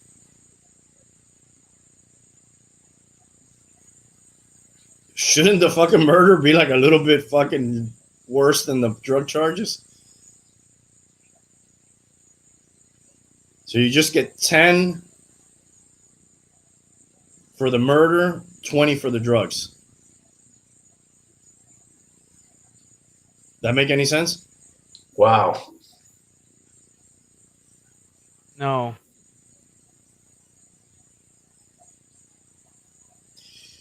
Crazy shit. Wow. Florida. Well, go. I shared with you the crazy shit I saw. Oh, tell us about it. Man, I don't even know where to begin. Because it's something that I did not know anything about. So apparently, these fishermen in Yemen pulled up a whale carcass while they were fishing. I guess it got brought up in their nets, and the extreme stench of the whale's fecal material led them to believe that it had something that is very rare, which I didn't know what it was. It's called argimus or something like that. It's basically whale vomit. So they ended up cutting up this whale and finding like a 200-pound chunk of this whale vomit, and they sold it for $1.5 million. Now, what makes this whale vomit, valuable is that it makes a chemical that is used to make perfumes last longer. It has a special alcohol that can only be found in the belly of a sperm whale's, in their basically their vomit inside their belly. And these guys, found this whale carcass, saw that it was incredibly smelly. They had heard about, this potential. They ended up cutting up the whale and found this whale vomit in it, sold it for a $1.5 million. I fucking never knew about that shit. It seems fake. It seems fake. But yes, and I looked up the chemical, this argimus or whatever. Ambergris. Ambergris, yes. Known as floating gold. Floating gold. And they have a whole separate write-up on this shit. Truly amazing. But apparently, it stinks to high heaven. And I guess that's how they figured out that this whale potentially had this thing in it, because they say the odor is just vile. It's like, you know, it's just incredible, right? And this, they had to cut this thing open to find this thing inside of it. But they sold it for $1.5 million, man. So how can it be vomit if it's still inside the stomach? Yeah, I don't know. Or maybe it's just like el buche, whatever Right. they had. I guess vomit starts in your stomach, right? Right. Obviously. Mm-hmm. But most of us know vomit as being outside of your stomach. Oh, yeah. Yeah. I'm trying not to get there tonight. Yeah. I saw other pictures of it, and it looked nasty as shit, dude. It looked like giant caca balls. God bless them, dude. They made it, dude. I don't know, dude. Between whale vomit for $1.5 million and invisible statues for 20 grand, I just think we're in the wrong deal here, man. This is why the aliens won't come down. I'm going to work, and there's people looking for whale vomit and invisible statues, and I'm just going to work. I don't get it. Well, the problem is not trying to sell ridiculous things, is that there's people buying them. That's the real problem, right? Where do I find those people? That's what. Speaking of dead animals, on a sad note, the last male white rhino died. In the world? The white rhinos. Yeah. Oh wow! So I didn't hear that. There's only two females left. Wow. They did extract semen from the white rhino, the male. So maybe through like IVF and shit, they could keep it going, but they're pretty much gonna be extinct. That's fucking sad. Do you have a picture of one of those things? I can look one up right I quick. don't. And was the semen from Yemen? That's the other thing we want to know. I don't think I've ever seen. I'm sharing it, Randy. You could. I don't think I've seen. Wow, it's actually freaking white. This is it. This is the one that died today. Well, I think he's dead right there. Wow. Now, what is that? Just basically an albino? Or is it a different breed? It's a different species. Holy shit, that sucks. I guess that's natural selection, though, right? I saw something. Well, no, I think it's fucking humans. They poach like crazy, probably. Yeah, it says that they lived through fucking ice ages and fucking a bunch of other shit. Just look at that shit. That thing looks like a fucking dinosaur. It probably is, yeah. Like alligators and shit. When you look at them, like, that was a fucking dinosaur, dude. Hell yeah. Iguanas. They survived 55 million years. Speaking of that, sorry, go ahead. Sad. It's sad, dude. Yeah, it is. Yeah, it is. There's a lot of. Here's to you, white rhino. Yeah. Cheers there. Yeah, the number of species that actually get extinct every day, it's pretty high. We're the problem. Yes. And you know what's fucked up about a lot of that? Those animals are in these game preserves, and poachers still go in there and kill those animals. That's like freaking going to the zoo and killing freaking animals. Pretty much. I think some of those preserves are crooked though too, but that's another story. Dude. You're out in the middle of nowhere there, not making much money, you know. What's a couple rhinos to that guy, you know? If he's getting paid, he can feed his family, you know. It's part of the way it goes down. Speaking of animals, F. Lee Bailey died. F. Lee Bailey. Yeah.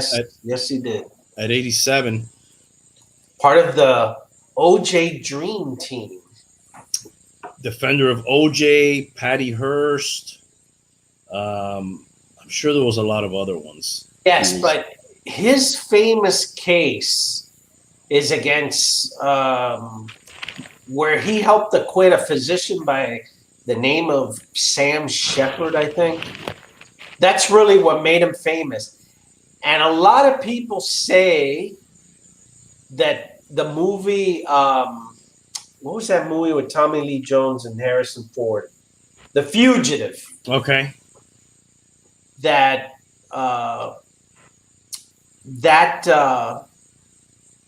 movie was sort of based on that guy's life.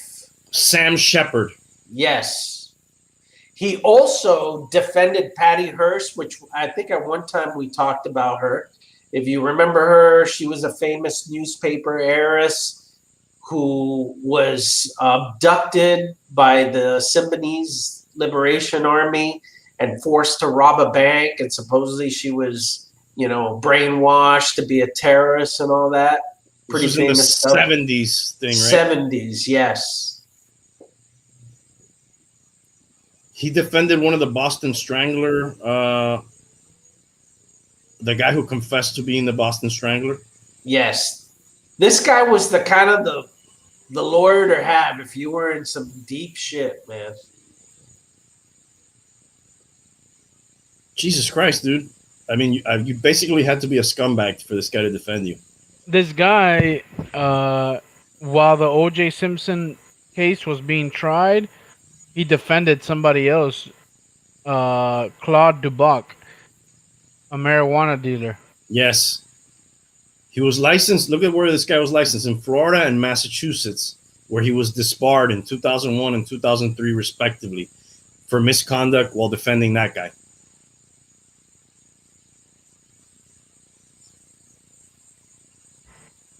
Okay, Yeah, rest in peace. It talks here that Sam Shepard was found guilty of murdering his wife, and the case was the inspiration for the television series The Fugitive. That I didn't know. So Yeah. that's based loosely on a true story. Then that guy was convicted of murdering his wife, and F. Lee Bailey took that shit to the Supreme Court and got him acquitted. Was he a big deal in the OJ case, or he was just kind of more like a consultant guy? No, he had some very good cross-examination. Was it against Mark Furman, which was pivotal, I think? I'm going to say, yeah, man. Hold on. Let's see. Yes, he had the cross-examination of Mark Furman, which was the pivotal part of that case. Right. They made that guy look like a racist, right? Pretty much, yes. Which apparently he was. And I'm not saying he wasn't, but that's kind of what skewed the whole thing, right? Like, if this guy is a racist, he's not gonna be able to do this fairly. And that was like the big thing. He was also he was known to during the OJ trial to keep a silver flask on the defense table, which fellow defense attorney Robert Kardashian of the famous Kardashians claimed to only contain coffee. Right. Yeah. So this guy was, pretty much like when you see those exaggerated, crazy ass attorneys on TV, this guy was that guy. They're all based on him. Pretty much. A legend. Like Allegedly. or not. Did you guys hear that they're going to bring back the supersonic plane? I heard that. Supersonic flights? New York to London in 3 hours. They say by the end of the decade. And we haven't had those since the Concorde, but apparently these are going to be more affordable by 2029. United. They should bring back the Supersonics. They should bring those back too. What a great No. sponsor, right? Yes. For their arena. Yeah. Yeah, I think this plane is not supposed to do. I think it flies higher, so the whole sonic boom. That was a big complaint of the Concorde, the sonic boom. Mm-hmm.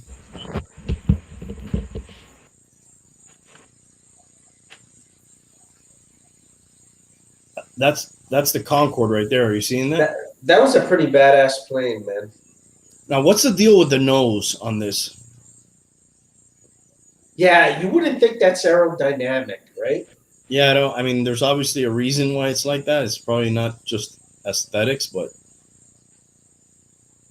I mean, it looks like a bird. Actually, a bird probably would fly with his head down a little bit. Whoa, isn't a Concorde a bird? I think so. It's basically you're getting there at half the time wherever you're going on one Yes. of these things. Do you remember how that thing crashed? No. Is that sort of like when it got grounded? Well, that was the end of the Supersonics. It was very expensive to fly, very expensive to maintain. But that plane crashed because there was a piece of debris on the runway that it kicked up and it went into the engine and fucking the whole thing blew up. Jesus. It was more expensive than a first class seat to go on that plane. Just as a regular seat. Right. Yeah. And that basically means it goes 2,000 miles an hour? 2,000 kilometers per hour, 1,350 miles per hour. All right. That's fucking fast, dude. That's like double a regular plane. Yeah, when I've gone on long trips and I keep an eye on those stats, I think they're like in the 500 range, something like that. Yeah, that's pretty amazing. I flew on a company jet one time, and they fly like one of those private jets. Mm-hmm. My previous company, we had an acquisition, and they wanted to, have like a presence to show up at the acquisition with the team and all that. And we took the company had a jet, and I didn't realize it at the time, but those private airplanes, those private jets fly at 50,000 feet. And why do they do that? Well, I guess because usually people who have that have money and are executives and things like that. But what happens is when you fly at that height, you're basically circumventing all of the congest. It's like the speed lane. Mm-hmm. If you want to make the comparison to an expressway, you got the Palmetto, right, where every Joe Schlepp goes on, right, to travel somewhere, or 95, and then you have the express lane, and basically those higher altitudes have less travel. So when you fly at them, you get faster wherever you get because you're not contending with other airspace and other airplanes. While you're in the regular commercial airlines, your plane is being halted, stopped, delayed. You don't know it, you don't feel it. It doesn't stop in the air, but they're going to different areas and working that traffic. And at those higher levels, you don't have that traffic because not every plane flies there. Gotcha. So part of the reason is, or the main reason is to get away from traffic, and then you could kind of do whatever you want up there. Yeah.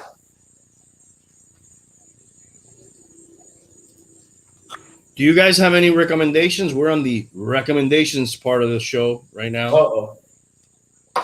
Is Tank even here? He's back.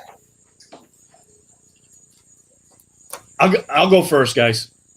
And this is not really a recent recommendation, but I just saw Scarface again for the millionth time probably over the weekend with the bum.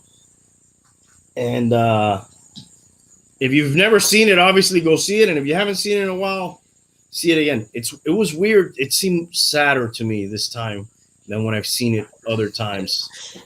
I remember you made that observation. Wow, he didn't get to enjoy it. It was That shit went fucking downhill fast, dude. yes, it did.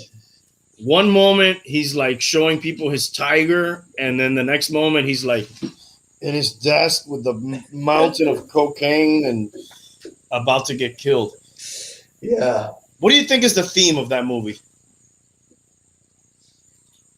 Oh, it's many, I think, right? Rags to riches. There are no shortcuts in life. You know, pick one. I think it covers a lot of them. Yeah, excess too. Excess. Like, excess, like every cars, lions, cocaine. I guess the only thing he didn't have in excess was a lot of women. He was always no, he was pretty primarily with Elvira. Yeah. Elvira. Why don't you have Elvira? Her womb is so polluted. She can't even give me babies, man. That's the last thing he said to her, I think, actually. So I'm recommending Scarface. Anybody else have one? It could be anything, guys. It could be food, drink. I have a couple. On the food, I may have said this before. I'm not sure because the bourbon is talking now. Amici's Pizza on Hiatus in Taft. Excellent pizza. How do you spell that? Amici. Did I go there with you one time or no?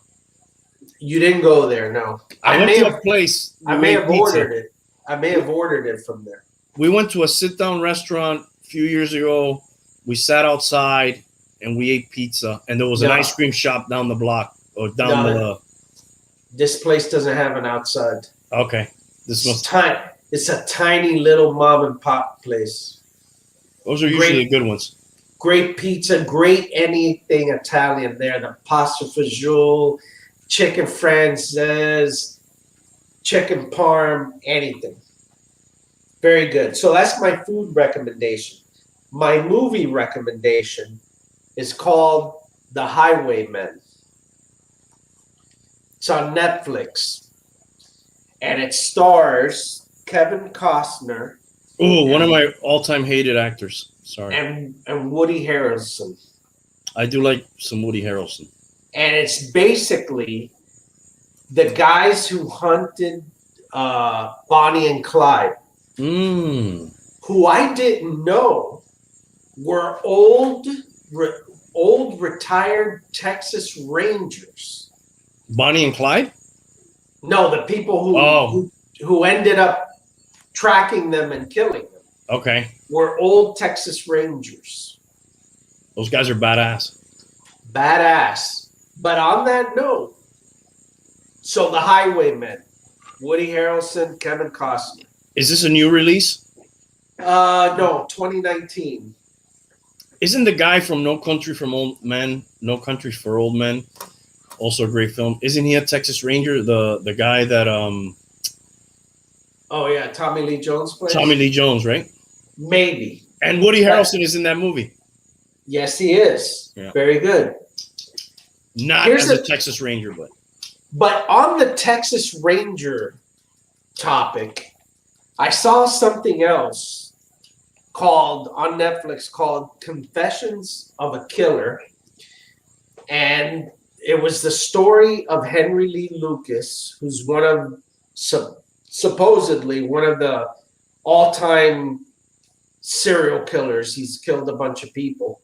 Confessions of a Killer is like a line of things, right? There's different ones for. It may be. This is the only one I ever saw. Okay. But what it chronicles, and I always heard about Henry Lee Lucas because he supposedly killed people here in Florida. Oh, really? I don't know this guy. Not only that, But he supposedly is the guy who killed Adam Walsh. Later, years later, they thought that that's the guy who killed him, and his partner, Otis Toole, were the ones that killed Adam Walsh. And his father, the guy from America Most Wanted, even came out and said that later, years after. Otis Toole sounds like a guy who would be involved in a murder. Otis Toole and Henry Lee Lucas. Holy shit. But this documentary was about the Texas Rangers who initially started to investigate this guy and supposedly fabricated. He was all over the U.S. Yes, supposedly he had killed from Florida to California. Holy shit. And everywhere in between. So you're on a Texas Ranger type yes. tip right now. Exactly. Are you actively searching for Texas Ranger things? Or no, it just happened to fall in this way, which, I don't know, call it weird, eerie, whatever. Have you been watching Texas Ranger baseball games too? No. Okay. So the guy that started to investigate Henry Lee Lucas was one of the greatest, outside of the guy who actually killed Bonnie and Clyde. This guy was one of the great Texas Rangers of all time. Besides Nolan Ryan. And he never pitched in a game. He did have 7 no-hitters, though. This guy... We're tying it all together. This guy is so bad. You guys know who Charles Whitman is? Sounds so familiar. Charles Whitman. Go back to Full Metal Jacket. Charles Whitman was the shooter at the Texas Tower, okay, that shot a bunch of people from a tower in Texas. Well, this Texas Ranger, who also knew how to fly a plane, got in his fucking plane and started to fly over the tower and shoot at this guy, and this guy was shooting back at him, put holes in his airplane. Wow. This guy ends up catching Henry Lee Lucas, but we later find out that he tries to attach a bunch of killings that Henry Lee Lucas didn't ever do, and he associated him with a bunch of other killings that were completely bogus, and later they found out that other people killed these people. And why did he do that? Just to, because he was the great Texas Ranger. And he was trying to elevate himself even greater. Jesus. That's the equivalent of deflating footballs when you've already won a bunch of Super Bowls. Exactly. This guy was so big into himself that he wanted to catch a guy that supposedly killed nearly 400 people. This would be like being the defending Super Bowl champion and still videotaping the New York Jets. Exactly. His name was Jim Bodo.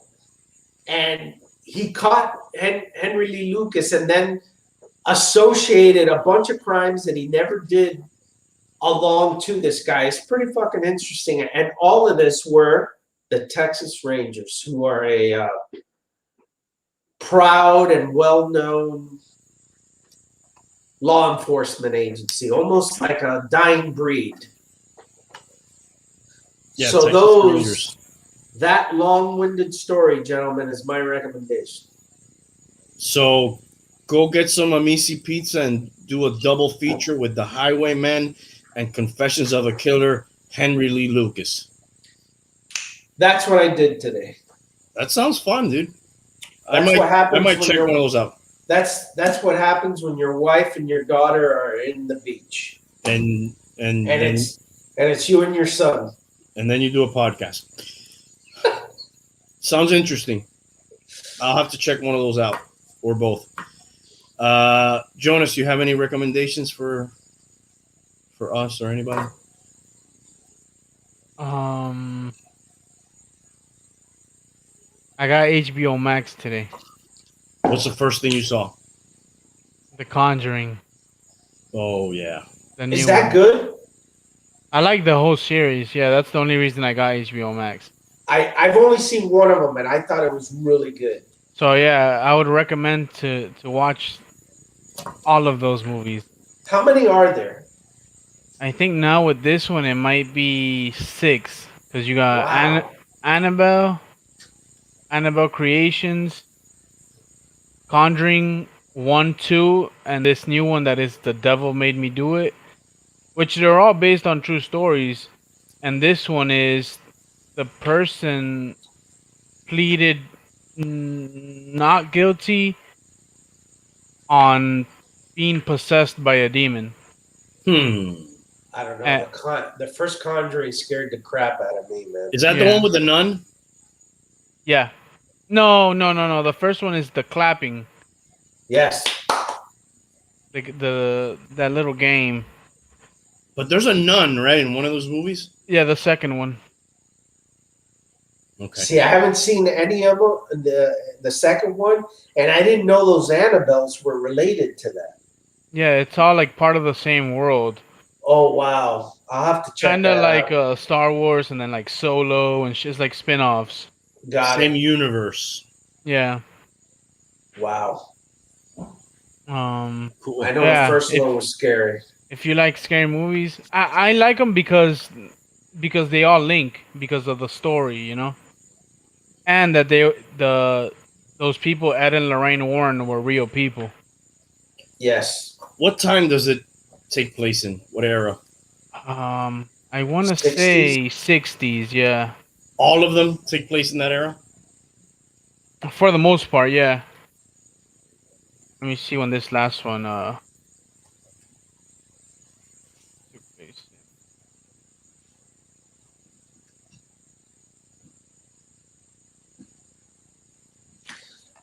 I'll tell In you 81, this last one was 81. Okay. of the modern scary movies. There's three that come to mind for me. And of course, you know, scary movies are very particular, right? Some people think one movie, oh, that was stupid. I thought it wasn't scary, but there's three that come to mind. The Conjuring, the first one is one of them. The first Sinister and Hereditary. You're not gonna put The Exorcist in there? Recent, I said modern. Oh, okay. You know, recent. Okay. Yeah. I haven't seen Hereditary. I want to watch it. I haven't seen any of those. I can't see any of them anymore because Marina doesn't like them, and the kids obviously are too small. But when they grow up, I have a lot to watch. Well, that would make it more scary if you watched it by yourself at night, Like right now after this. The last weird one I saw by myself like that was I think it was called The Witch. I saw that and I had read that it was super scary, and for me it wasn't. It was weird. It was weird. It was weird. Yeah. But it was not scary. What is that about? It's like in the Pilgrim times, and this family, I think they don't agree with the religion of the town or something, and they go and they leave out in the woods to do their own homestead and grow their crops with. They have like this family. little song, right, about a black sheep or a black lamb, something like that. It's like a little nursery rhyme. I believe it's a goat, dude. It's a goat. Yeah. I seen it. Yeah, and then the goat. I don't want to give anything away, but dude, it's been long enough. Yeah, it's been long enough. Spoiler alert. I think the goat is kind of like the devil or something. Yeah, something like that. And then there's witches, and something happened to like her little brother got killed, the baby got killed, and then another kid gets killed, and then they disappear. Yeah, but then there's like these visions or whatever of them. Yes. And then like these witches, and at the end, like everybody in their family thinks it's her, and that they think it's her so much that at the end she just ends up becoming a fucking witch. Yeah. Yeah, I seen it. And it's like hard to follow because they use that old English. Yes. Old Ease 800. They're drinking that. So Tank, of the modern scary movies, which are ones that kind of... I remember The Conjuring for sure, the first one. Yeah. Insidious, the first one.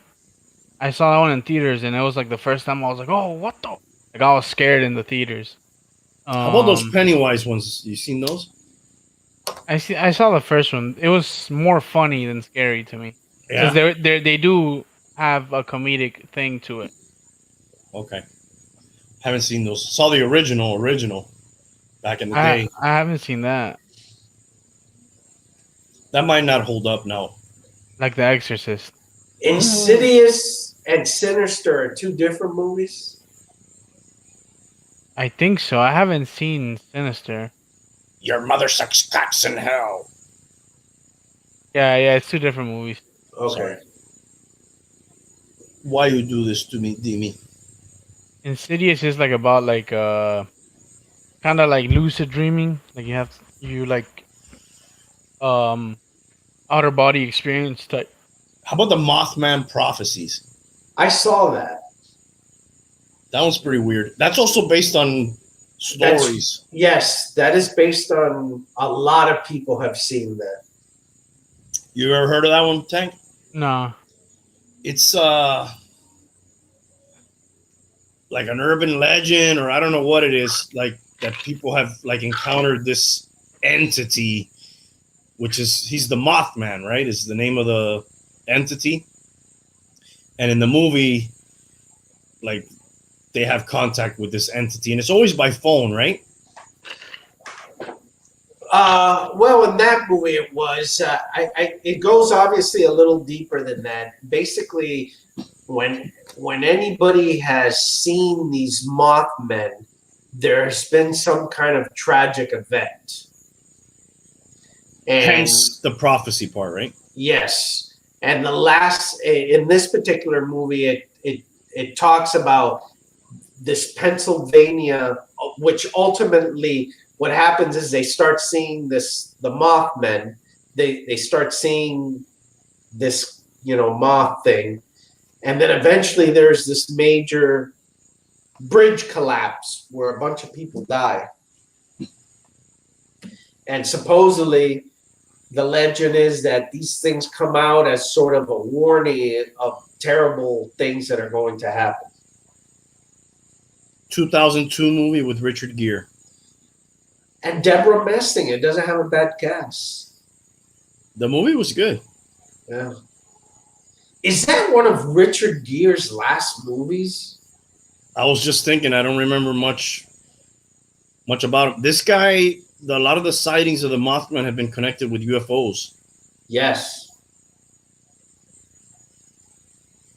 At least 100 people saw the Mothman, with many more afraid to report their sightings, according to Wikipedia. Mothman prophecies. Good one. Hey, before we go, I want to do some quotes, some famous quotes, and we'll get out of here. Let's see. Hopefully these are not too cheesy. These like are Yogi Berra?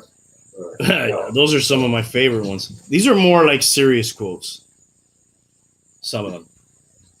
The first one is Mother Teresa. Spread love wherever you go. Let no one ever come to you without leaving happier. That's kind of tough to do. I guess for you, huh? Yeah. Number 2, Franklin D. Roosevelt. I like this one. When you reach the end of your rope, tie a knot in it and hang on. Alrighty then. Margaret Mead. Always remember that you are absolutely unique, just like everyone else. I like this one. Robert Louis Stevenson. Don't judge each day by the harvest you reap, but by the seeds that you plant. You're such a farmer. Well, this just kind of, I like this one because it's you got to think ahead, right? Not necessarily what you're doing today is what you're going to be doing, in the future. But if you want to be doing something else in the future, you got to be doing something else today to ensure that future or something like that. That's how I take it. The future, Eleanor Roosevelt, the future belongs to those who believe in the beauty of their dreams. Benjamin Franklin, tell me and I forget, teach me and I remember, involve me and I learn. Wow. That is something I could see a company have like as a slogan, like the in a tech sign. Is this good for the company? Yeah. Yeah, that's a good one. Here's a Helen Keller one. The best and most beautiful things in the world cannot be seen or even touched. They must be felt with the heart. Easy for her to say. She couldn't see her. Yeah. This quote is more just for her. Aristotle. It is during our darkest moments that we must focus to see the light. I like that one. Yeah. And Frank, whoever is happy will make others happy too. Isn't that true? What a horrible story that is. You ever read that shit, man? Yeah. I had to read it in school. That was so like, did I. what a depressing. She had to hide in a house, right? Yeah, and then they got captured anyways, and then she like Right at the pretty end much, too. yeah, like everybody died, man. Terrible. Okay, but back to the quote. The quote is a good one. Isn't that true though? Like if you're at a party or somewhere, you know, and somebody comes in that's just kind of the life of the party kind of person, like it just brings up the whole. Yes. And it could work the other way too, right? Yeah, it's like anything else. You see that. You see, not only in a party, but you even see it at work when you're working in a team. There's always the person, guy or girl, who's positive, who is thinking of ideas, and then there's the guy who's like, "We'll never get this thing done." Right, yeah, and it brings down the whole thing. Yeah. The attitude and positivity is super important. You know who's like that, dude? Gio's like that. He's always shout out to GMP. He's always kind of like a positive, you know, kind of guy, like with whatever you're trying to do, you know, which it helps, you know. Whenever there's like a negative person, like they're both infectious, is I guess what I'm trying to say. Yeah, you know, and you know what? To tie it all together, as you say, it's super, super relevant in sports. Oh yeah, locker room cancer. Yeah, locker room cancer, the mojo. You see it when bad things happen to a team, and everybody starts thinking, "Oh, like things are gonna go down the tubes." They all start making mistakes. You could see it. Mm-hmm. You could feel it. I hate to say it, how I was talking to Tank when you first got onto the show, and I was telling him my experience of that Super Bowl where you know the Patriots came back on Atlanta. I saw that thing coming. It's the reason I don't watch that motherfucker in Super Bowls anymore. I saw that thing coming a mile away, man. So you were saw it. You were the negative. You were the negative guy who led him to victory. Is that what you're saying? Maybe. When you look at it that way, I remember I got a lot of shit for leaving early, and people could not believe that they said I was full of shit. There's no way he'll win. And then my phone blew up. As I was driving back to tell me that I was right. Okay, let's move on from happy. You're supposed to be happy and make others happy, dude. All right. Okay. I like this next one. If I could only give you some of this, you'd be happy. Yes. Do not go where the path may lead. Go instead where there is no path and leave a trail. Isn't that like against all nature and Boy Scout rules and hunting? Like you always go down the path, you never make your own. Somebody had to make that path, though. You're right. Without somebody going instead where there is no path and leaving a trail, you wouldn't have that path. Damn, I'm ripped. We all are. Let's see if there's any other good ones, and we'll get out of here. Famous quotes about life. There's 7. Let's do these, and then we'll get out of here. And I don't know who most of these people are, by the way. Maya Angelou. Oh, You don't know who yeah. that is, dude? No, I'm sorry. Educate me. She's actually pretty amazing. Give me the synopsis. Give me the cliff notes. Who is she? Great African American poet, man. Okay. Well, Spoke. Tank, did she speak at Obama's inauguration? I think so. Yeah, I think she Yeah. was there. She passed away after. you will face many defeats in life, but never let yourself be defeated. Nelson Mandela. Boy, that guy would know. That guy was in prison. How long? 30 years, 40 years, and then got out and became the president of his country. His quote kind of is along the lines of hers. The greatest glory in living lies not in never, but in rising and fall. So, but quit in a nut. Honest Abe here. It's not the year of your life that counts. It's the life in your years.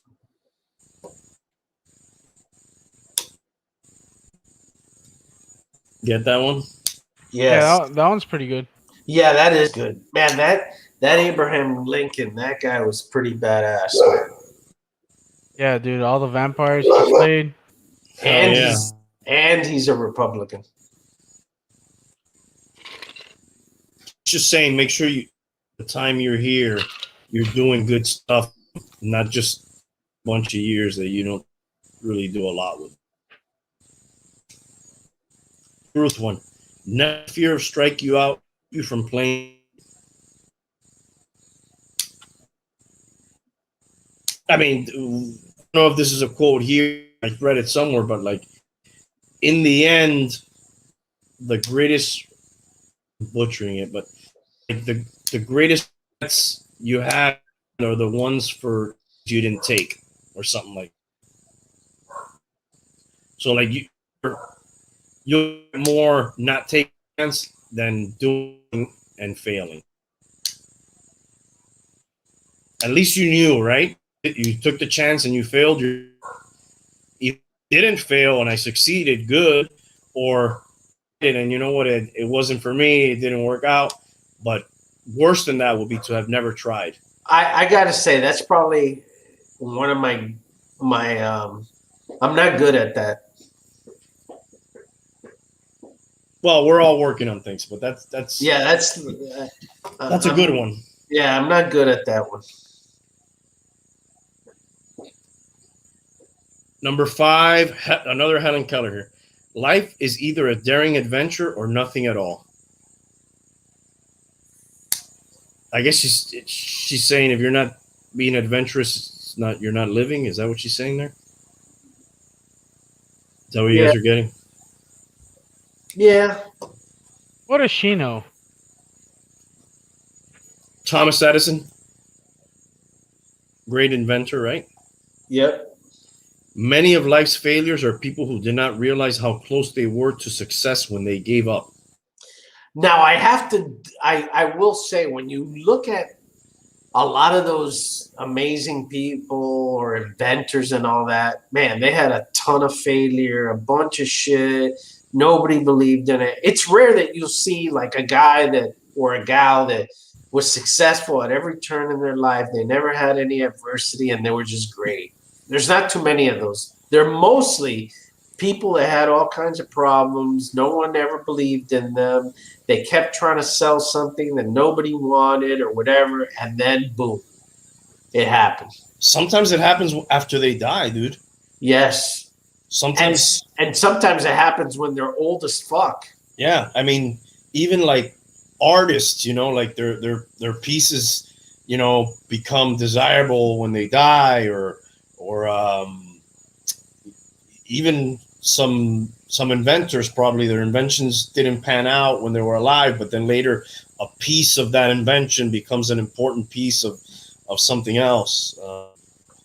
And then to add to that, like child people who have great success at an early age, it's really hard for them to. I'm thinking of child actors, for example. It's really hard for them to be anything more, later. Like wow, you blew your load, when you were a kid, and then that's it, dude. It's like downhill from there most of the time for a lot of those people. Great child actors that later became great adult actors. How many are those? This chick kind of made it out, but she had her troubles. Is it Drew Barrymore I'm thinking of? Yeah. But she had a whirlwind. Oh, wait a minute. Oh, but certainly not Oscar level or any really greatness. All right, you're shooting real high here. I mean, she made it though, man. I'll give you one. I'm thinking at the level like Judy Garland. That level. You're talking like another era. Well, I'm just saying of any kind, right? Like something like that, right? Natalie Wood. See, I don't know enough about these people that you're Lindsay Lohan. Didn't Machete have like a threesome with her and her mom in the movie? Wow, what movie is that? Maybe I'll see it after this. Machete. Anything with Machete is always good, man. And then a lot of times, like a lot of comedians, the thing that makes them funny is all the difficulties that they had in their life growing up. A lot of them have like, broken home. They come from broken homes and they had, like failures or crazy stuff happen to them. And that's part of what makes them, they have that in them and they can tell those stories and they made it out of them. It's hard to find a comedian that came from like a perfect family that's actually funny. If you look into it, most of them came from fucked up families and fucked up childhoods. You know who was Kurt Russell was a child actor. Was he really, dude? I guess he made it, dude. Yeah. Not to Oscar levels, but pretty good movies. Jesus, come on, dude. Kurt fucking Russell, man. Yeah. He did a lot of the early Disney movies. What are we only going to say Oscar winners? Well, I'm there's levels, right? Elizabeth Taylor, Mickey Rooney, Natalie Portman, Christian Bale, Jodie Foster. Yeah. Those are good ones. Yeah. But it's kind of tough. For every Jodie Foster, there's a bunch of what's River Phoenix. Yeah, I'm thinking of the guys from Different Strokes. Todd Brooks. Todd Bridges. Yeah. Gary Coleman. Yeah. The girl, my God, she became a porno star and then she died, right? Dana Plato. She died. What's the name of the little guy? Gary Coleman. Gary Coleman, you said it. Yeah. That guy got beat up by an aggressive woman that was like 8 feet tall and drank whiskey for breakfast. Britney Spears. Hey, but Justin you got a Justin Timberlake too. That's right. Or Christina Aguilera. Mm-hmm. Or a Mandy Moore. But more often than not, you get the girl who becomes a drug addict and ODs. It's just fucked up, Like what was Richie's sister's name in Happy Days? Oh, I don't remember. She died recently, like homeless and like drugs. And you get that in sports a lot too. Joni Loves Chachi. Mm-hmm. That was her. She was a bum. That was another one I was thinking of. Anyways, yeah, but more. I think it's just hard, dude. Like you get a kid and like you're so special. You don't even have to go to school. They probably let them drink before they can drink. They try drugs before they should try drugs, and it's like the Coreys, Corey Haim, I can't remember the other Corey. Yes, Heyman. No, Hames. and then the other Corey Feldman. Right. Haim is deceased. The other one's still around, but he's super wacky. Yeah. Super wacky guy. Or the guy, damn, now I forgot. There's a lot of examples. That's the bourbon though. Yeah. And the years. Macaulay Culkin. Although I think he's kind of, not that he's like, I know you want Oscar winners, but I think that guy's finally started to figure out his life and his, his place in the world. Charlie Sheen. Was he a child actor though? Definitely very relevant at a very young age. Yes. Well, yeah, wasn't it? Was he in The Outsiders? I think so. Tom Cruise was there too. Yes. So was Ralph Macchio, C. Thomas Howell, Matt Dillon. Matt Dillon, dude.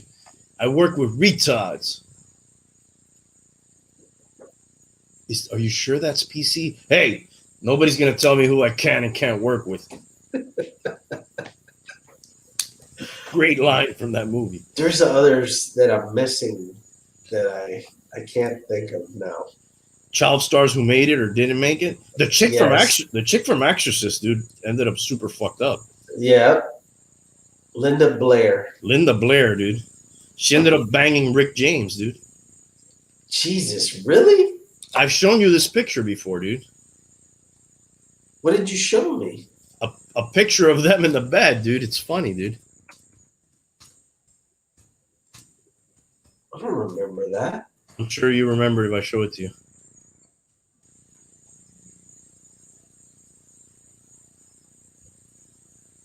Apparently, Rick James was like a big deal, right? I'm Rick James, bitch. I do remember the Chappelle things. Now it all makes sense. Well, I can't find the picture. There's like a picture. I think this is it. Wow. I'm Rick James, bitch. Dude, Chappelle looks very similar to this in the when he does the. Okay, last quote. Because I'm looking at my Gucci and it's about that time. You have brains in your head. You have feet in your shoes. You can steer yourself in any direction you choose. That's Dr. Seuss. That's right out of one of those, and I eat green ham and eggs or something. Yeah. You have feet in your shoes. What's this guy from, oh my God. He smelled of sweated foot and worn shoe leather. I do not like green eggs and ham. What is the name of the guy from Coast to Coast Radio? Jesus Christ, his name is escaping me. Bell? Art Bell. He has a really good one that I like. He died? Yeah.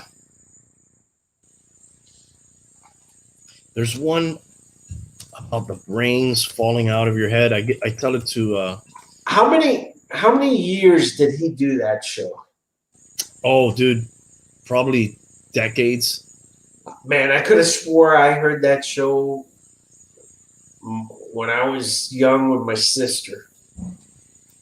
Yeah, his career spanned many decades, and then he took some breaks, and then he went back on. This is the quote I like for him, and I tell it to Hialeah when he gives me the 0%. A mind should not be so open that the brains fall out. However, it should not be so closed that whatever gray matter which does reside may not be reached. That would be 0%. Yeah. Right. Exactly. All right, gentlemen. Anything else before we skedaddle?